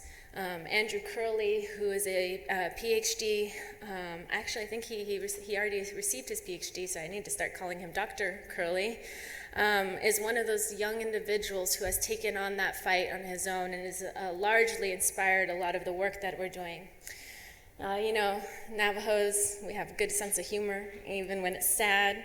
This cartoon is done by Jack Ahasteen, who always provides especially poignant observations of what's going on our lands. And what this shows is basically what's happening with the draining of water from our watersheds on the Navajo Nation to supply the power and the water for unsustainable cities who use it for recreational purposes, largely. And you know, in our language, when our grandparents talk about this, they talk about the injustice of not having water to meet their basic needs when it's all going downstream so that the Laganas can play in it. Tommy showed you a better map of this. This is one of the threats to our major water systems. I will be talking about the Gold King mine spill, but I wanted you to know and to realize that the Gold King mine spill and the presence of those mines aren't the only threat that's causing the water insecurity on the Navajo Nation. In Tommy's picture, our map, he had a big bullseye right where I live. But it goes to show, right now, the focus is on areas where, and it's already a lot, it's already the majority of our nation, where there is the presence of abandoned uranium mines. And those are the sites that are focused on for cleanup efforts and for planning.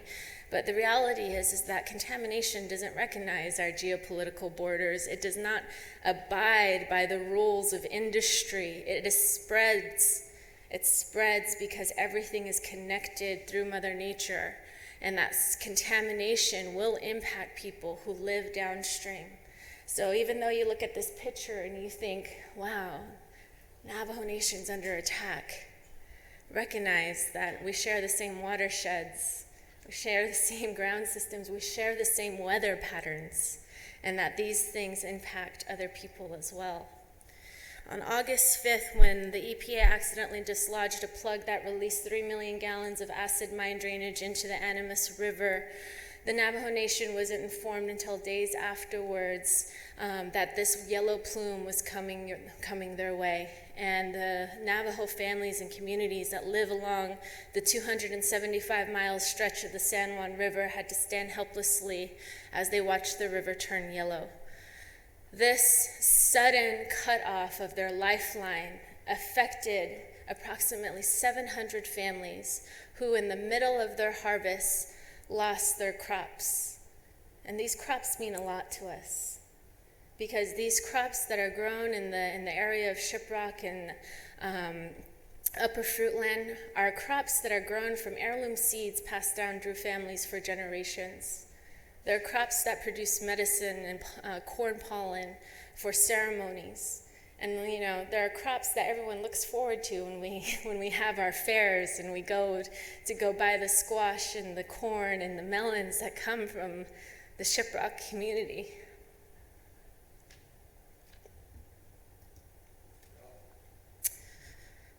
It was a wake-up call for us all. As devastating as that was, it opened our eyes to the fact that there are 11,500 other abandoned mines on the upper tributaries of this very important watershed.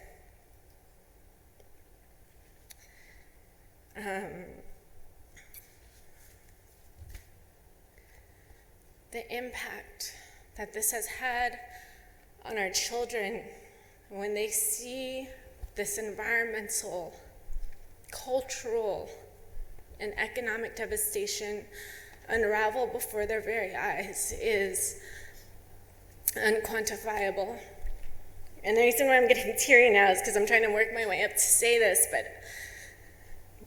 when Tommy Rock finally, initiated successfully the testing of the water systems in my communities, and revealed the contamination of not only the Park Estates housing complex, which has 162 housing units and families dependent on that water system, it also revealed the contamination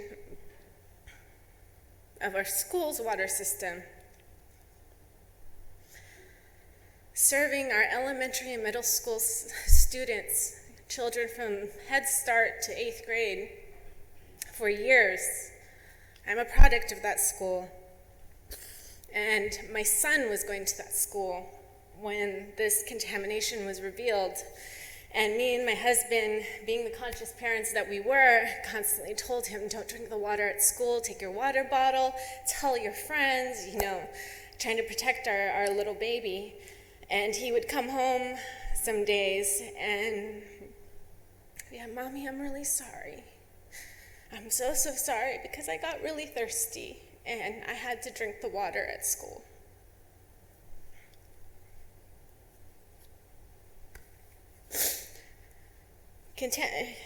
Exposure to uranium hasn't manifested itself for years. But in the conversations that our communities were having about this contamination, all that kept coming forward were stories of lost loved ones, of mothers, of fathers, of children that were dying from the cancers or the unexplained illnesses affecting their kidneys and their liver. And so what becomes the hardest question to answer is, how do we build a pathway forward with this reality? The work that I've been able to do is largely inspired and in a collaboration with some of the greatest water warriors of our nation. And I'm deeply indebted to the ways that people like Jacques Saran and Byron Huscon and Percy Deal and Nicole Horseherder and all of these water warriors from different generations have been able to sustain the hope that our people need to continue to fight for a future. It is that hope that helped us develop the Little Colorado River Watershed Chapters Association, which is an association of chapters, which Tommy explained, are sub-political government units that combine or encompass all of the authorities of local governance in our communities. And through that work, we've been able to talk about and expand how we look at community development based on our watersheds. That's to give you an idea of the size of the LCR watershed basin and the communities it covers on both the Navajo Nation and off the Navajo Nation. When we look at a watershed basin like that, and we're talking about watershed management and watershed planning and watershed restoration, it becomes really overwhelming because it's huge. Our connection to our water systems extend past what we interact with in our everyday lives. And that's something that should both humble us and inspire us through the interconnection that means for all the people who live along these water systems. So to break it down, this is an area of Hauk. This is the Hauk chapter boundary. We knew that we couldn't just even look at it at that scale because it still becomes overwhelming.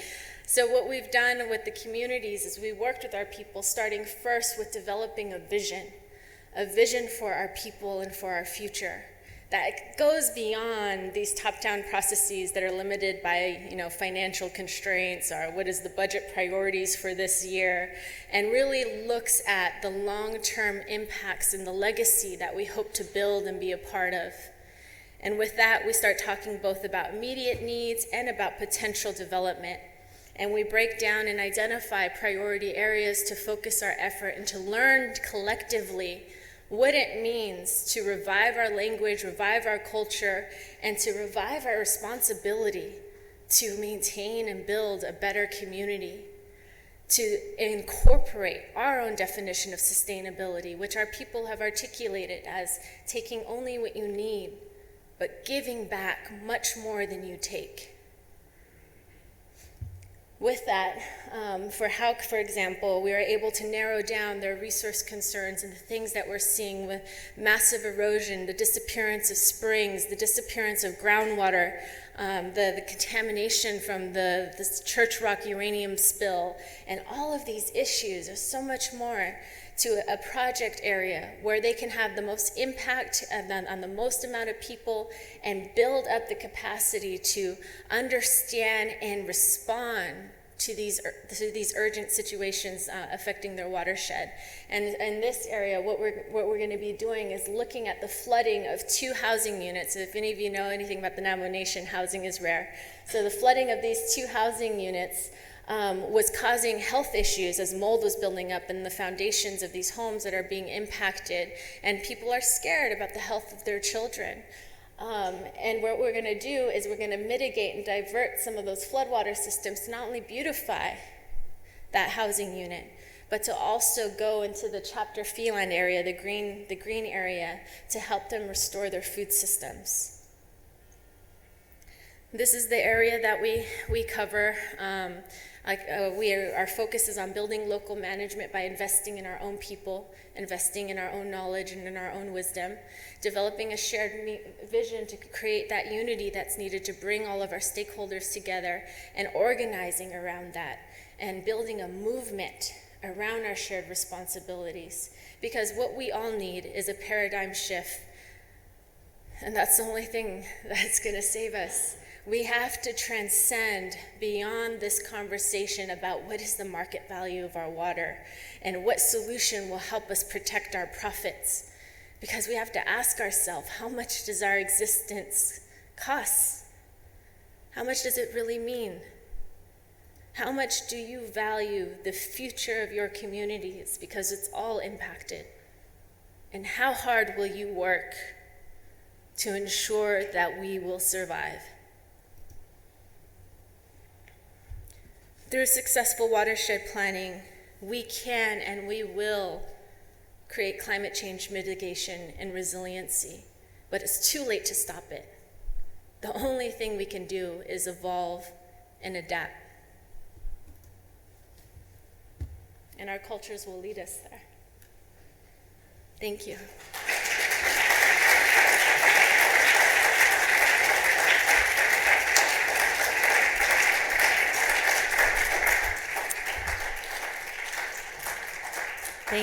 Thank you so much.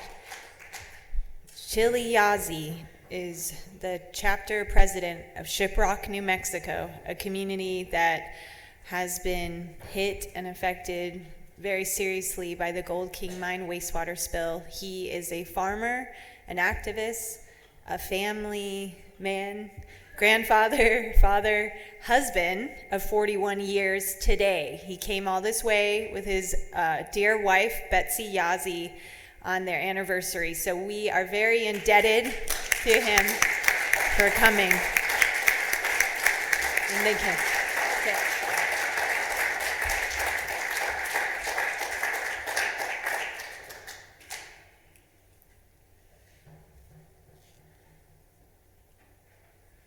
Where do I plug in?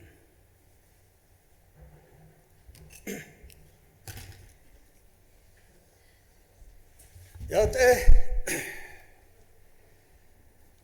shik shidana quet honoslonigi shalchuna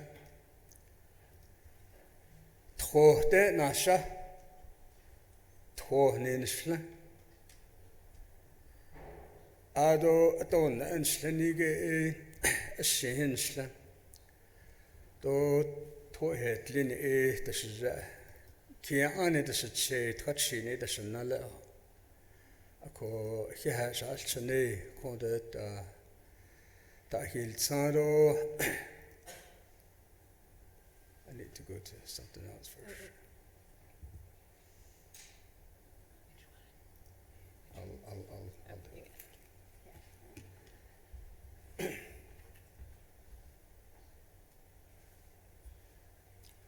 I want to pay homage and honor the memories of our relatives whose lands we are on today. The Abenaki and other relatives who are the original landlords, whose footprints still remain in these hills, whose laughter echo among the trees.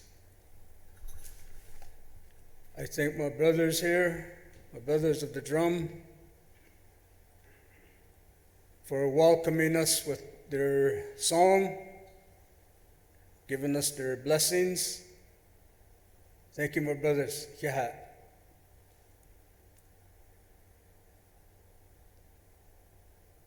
I want to expand a little bit, first of all, on what the Vice President talked about earlier in emphasizing the importance and the sanctity of water to us as a people.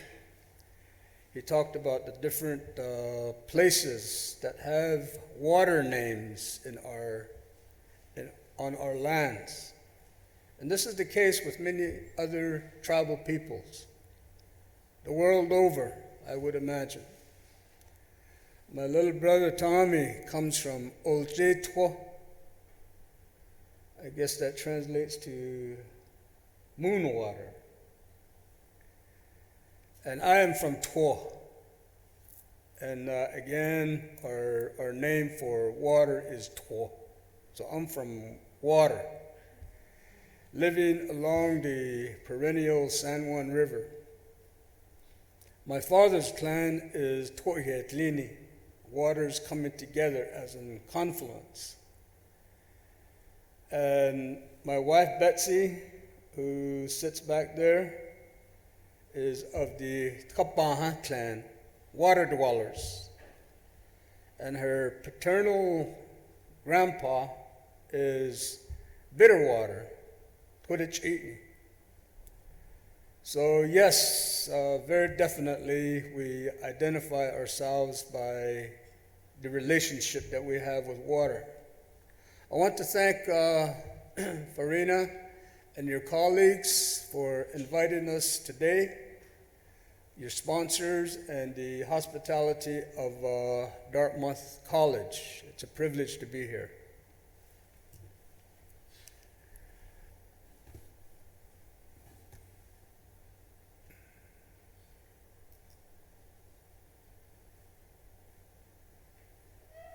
I need to go to...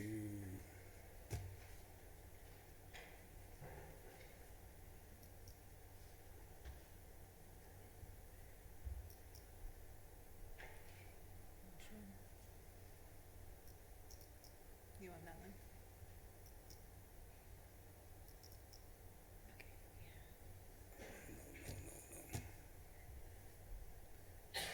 I need to go back. The slideshow? Okay. No, I need to go back. Back this one? Back to the menu. Oh.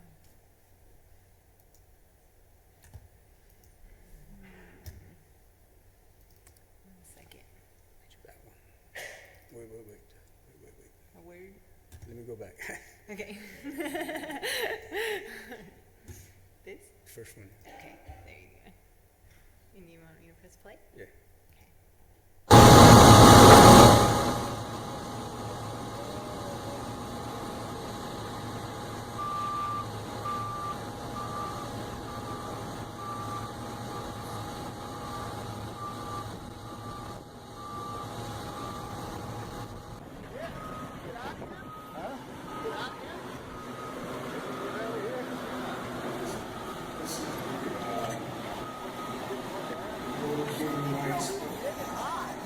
We're digging really high. Is he gonna go close it out?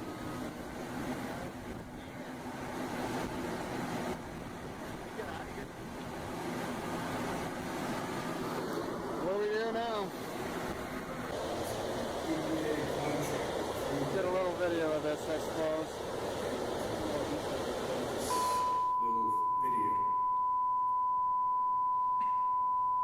I know we were back 20 feet off.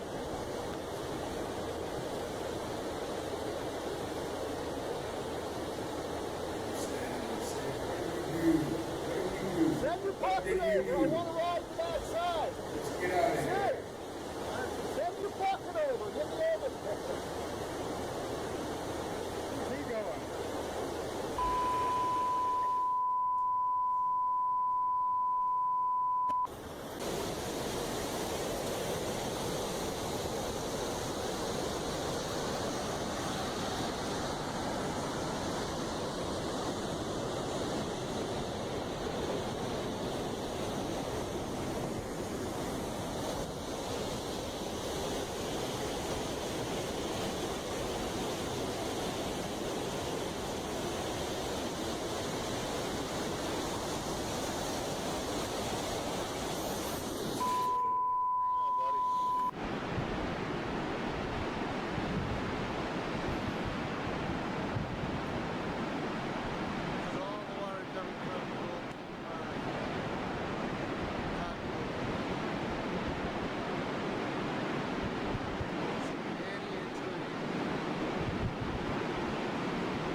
Full screen. Okay. This is our, this is Shiprock, and I bring the students from the res a little bit of home. Sorry I didn't bring you a mutton sandwich.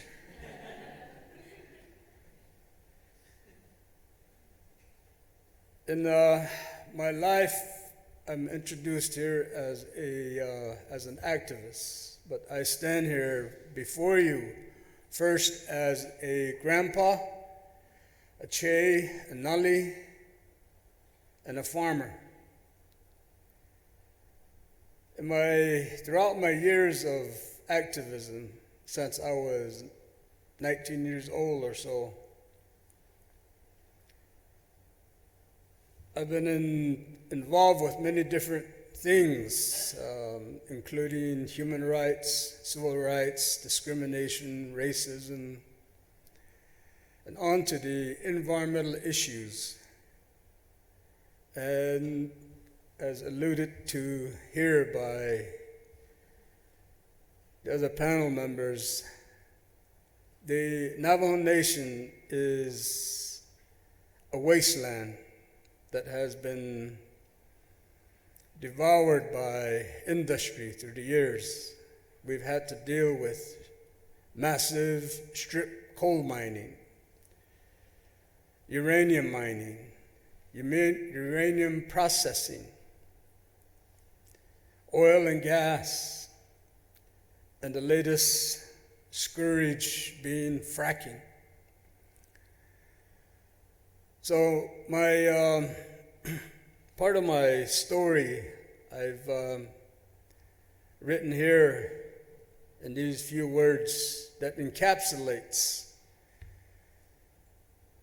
the struggles that we have as a Dene people, those of us that have been on the front lines in dealing with these issues. You're welcome to read along or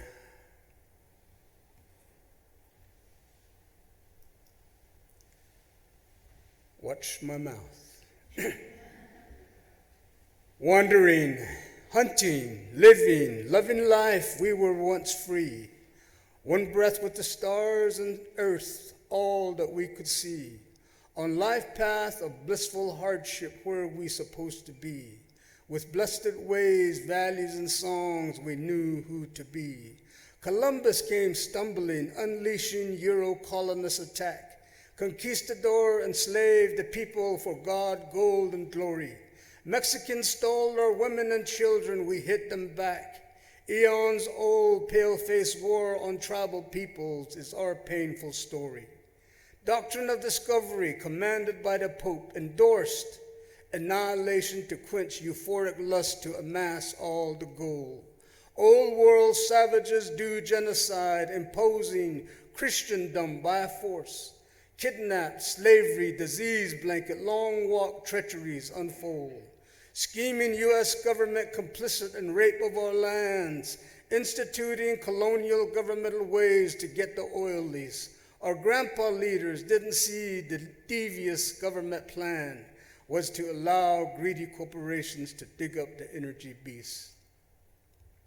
With whispered prayers, miners go deep into the earth, unsuspecting, unprotected. They weren't told of the danger. Industry's expendable family dying. Uranium is our curse. Our miner men are gone, left us with tears, cancer, and anger. 50 long years of gouging out Black Mesa earth coal liver. Half of those years for only a ripoff, 15 cents a ton. Guilty, blameless, filthy rich BHP makes its exit. Indian giver, smiling, sells dying mind to naive Navajo under the gun. 1,000 tons of radioactivity sludges down the Rio Puerco in 1979. 94 million gallons of toxic uranium water seeping deep down, contaminating our babies. The corporation continues to do us crime. Water warriors demand clean water justice. We stand in our ground. Thousands of abandoned, leaking mines, devastation looms, killing our farms, our future, our sacred lands, our home. King Gold mine waste turns our river into an acidic yellow plume. Former ally EPA says, water okay, leave me be, you on your own. Borrowing unrelentingly, recklessly into our fragile earth. Cash cow, frack disaster, tsunami intrudes with U.S. flag unfurled. Redneck oil men reeking of booze, porno, drugs, and cash flirt, desperately lusting after our women and our indigenous girls. Uninformed cash broke families sign contract for fast cash deal. Homes and lands fracture, shatter by fracture. Poison flares light the night. Pressure cracked earth deep inside, wounds that will not heal. Frack poison leaking into aquifer waters is our nightmare fright. We say clearly and strongly that our earth is hurt and weary. There is little notice. People are comfy, don't seem to care. Riches by greed, scheming for more is American way and theory. Unconscionable exploitation destroying. Earth life end is near. We are earth, earth is us. We seed her and sing her our songs. Government bureaucrats don't see sanctity of sacred sites. Crap on, dig up medicine mountains or religious, sacrilegious wrongs. Sleazy playground on a place of emergence is no way right. Glaciers melting, ocean is rising, crazy weather ravaging, wildfires blazing, ground is baking, natural world is dying. GMO takeover, politicals selling out our water, aquifers draining. Cold burn, climate change is here. Earth is furious and crying.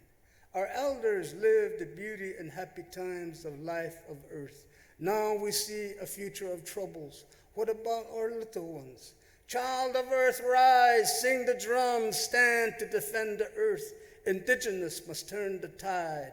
Weren't we the chosen ones?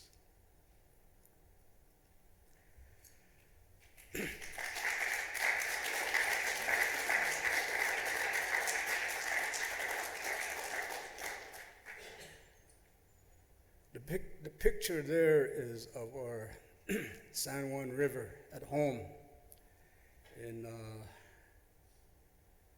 happier times. This is the Yellow River as it is going into the blue water.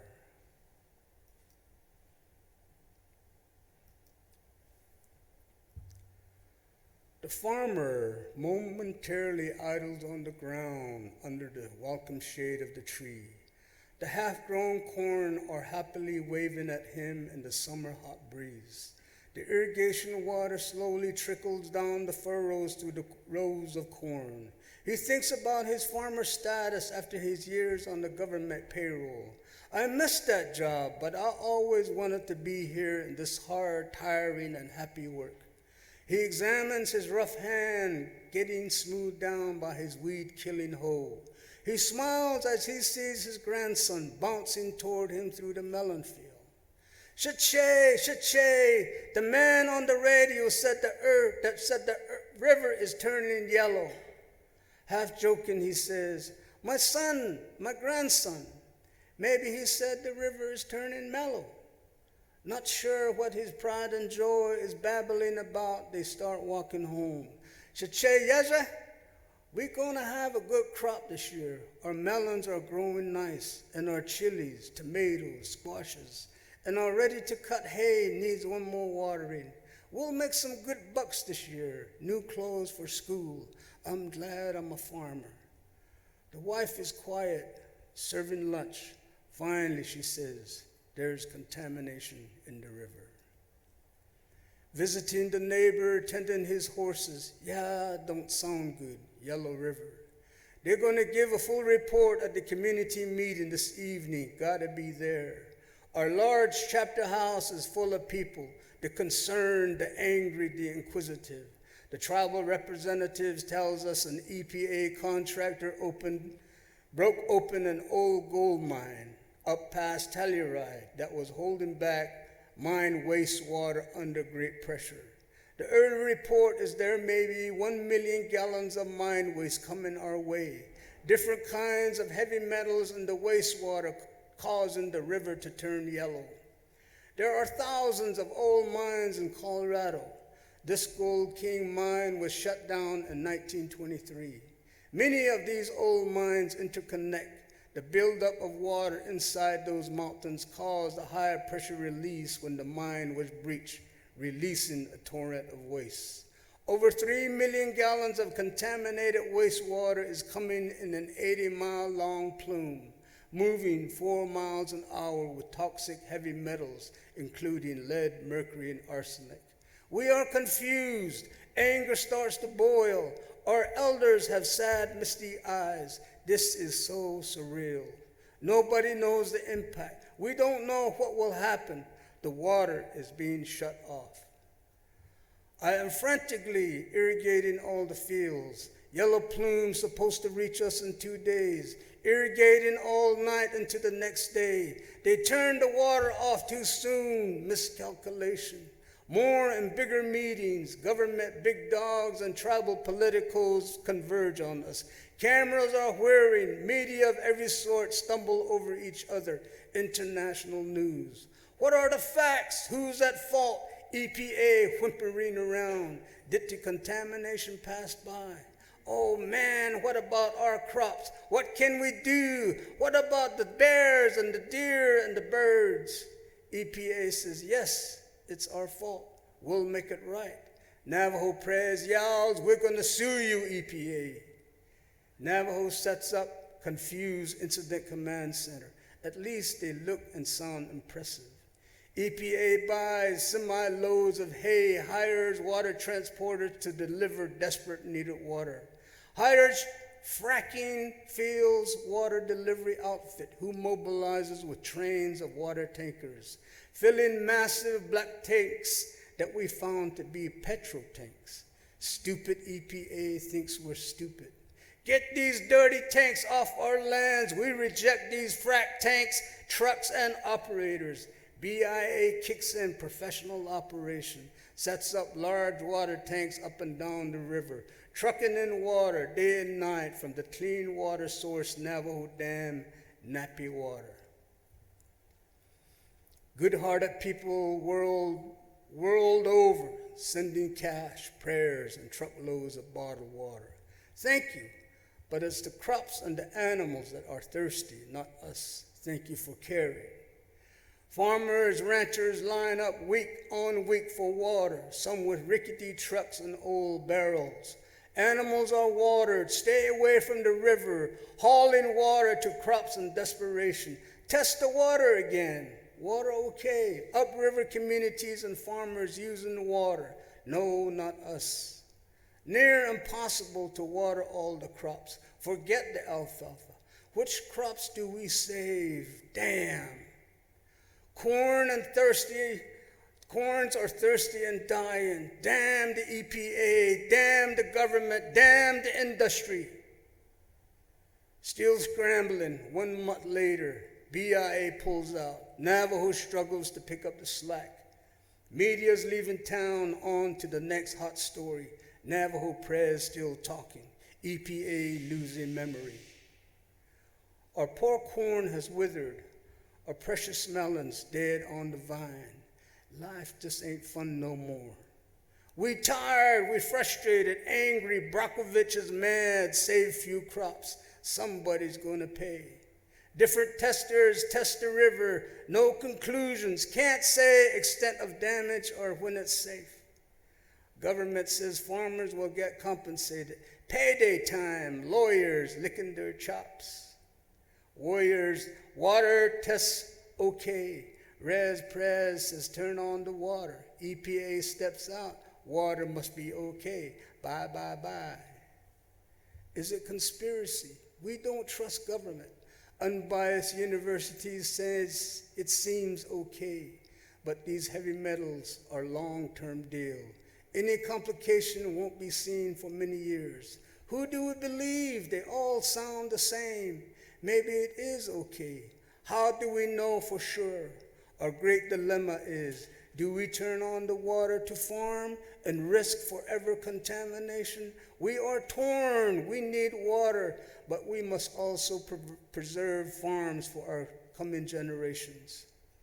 Farming is our life. Water is our life. This is our culture, our spiritual way. It's who we are. All we can do is hope and believe in our prayer. We will survive.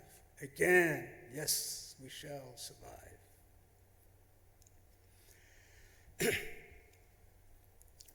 The picture there on the left is, of course, again, in happier times. Picture on the left is there, me watering what crops we can.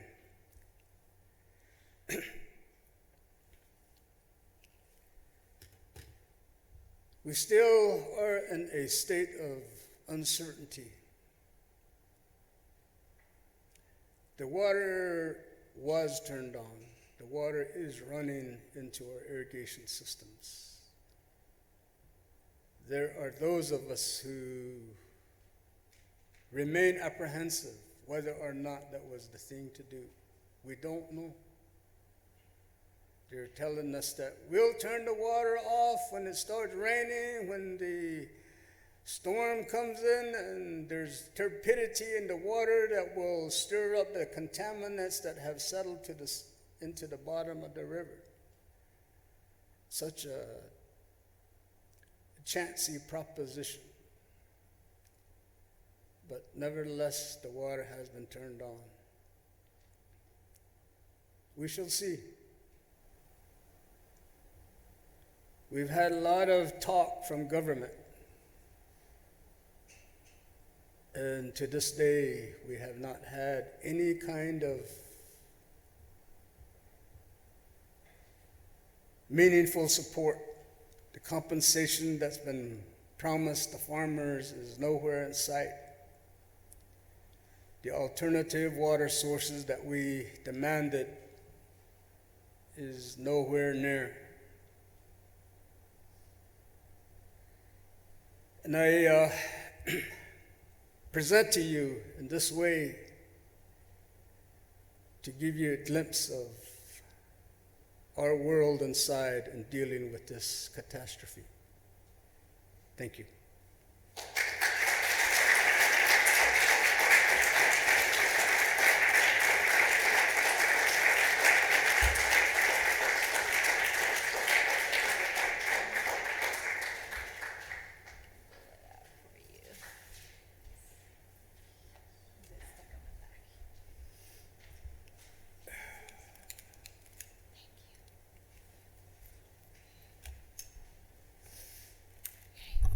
Thank you again so much to our guest panelists for sharing such powerful words and message to us. And I pray and hope that this has really touched each of you to act and move in your lives towards, as we emphasize, that clean water is for everyone and everything on earth.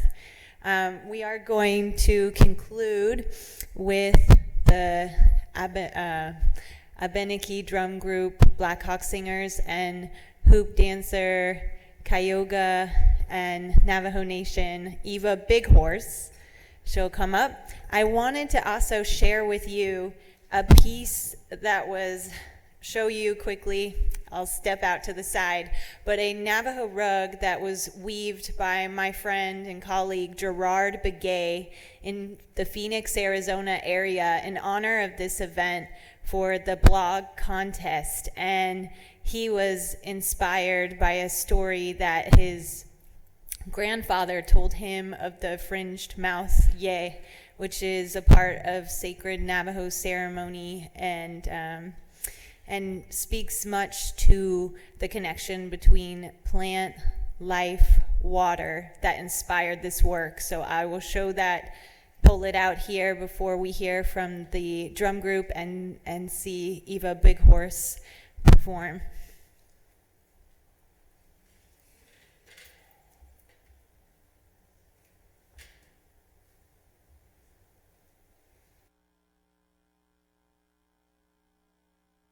And now we will see the hoop dance.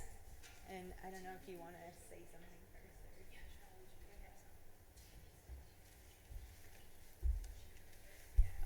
Yate, shikedo shidene, Iva Blinkins Azi, Inishe, Chetagahi Cayuga Nation Nishle, Hashkahadzoho Bashish Chin, Might so Seneca Nation Dasha Kia Ani Dasha now.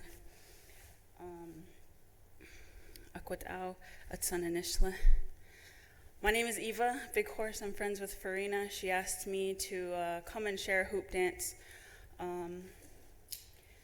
I live currently in Cayuga Nation territory in upstate New York, and that's where my mom is from, and my dad is from the Cameron community out in the Navajo territory. So I'm far from home too. I totally feel it. You know, this is a transition for me. I've only been on the East Coast probably 3 years now. But I want to acknowledge and honor everyone that has come together to put this to put this on, and I consider this an honor for Ina to be able to contribute in this way. The elements do not belong to any one of us, and this dance is a creation dance taught to me by my father, Roger Horson. And the hoop itself is a sacred symbol to many indigenous people. If you look at the circle, there's no beginning and there's no end. So what I'll be doing is I'll be positioning these hoops to my body, representing different phenomena from the earth and from the sky. So if you recognize any formations, creations, feel free to applaud as we can collectively honor and recognize these precious creations. And I'm sorry, I'm just emotional because it's water that gives life to everything. And we can't really emphasize the urgency of this issue. So, yeah.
Again, thank you so much to everyone for coming and joining us, participating, to all those, our generous sponsors, our guests, Eva, the Blackhawk singers, our guest panelists who have traveled from New York to New Mexico, and those watching us from their homes or wherever they may be.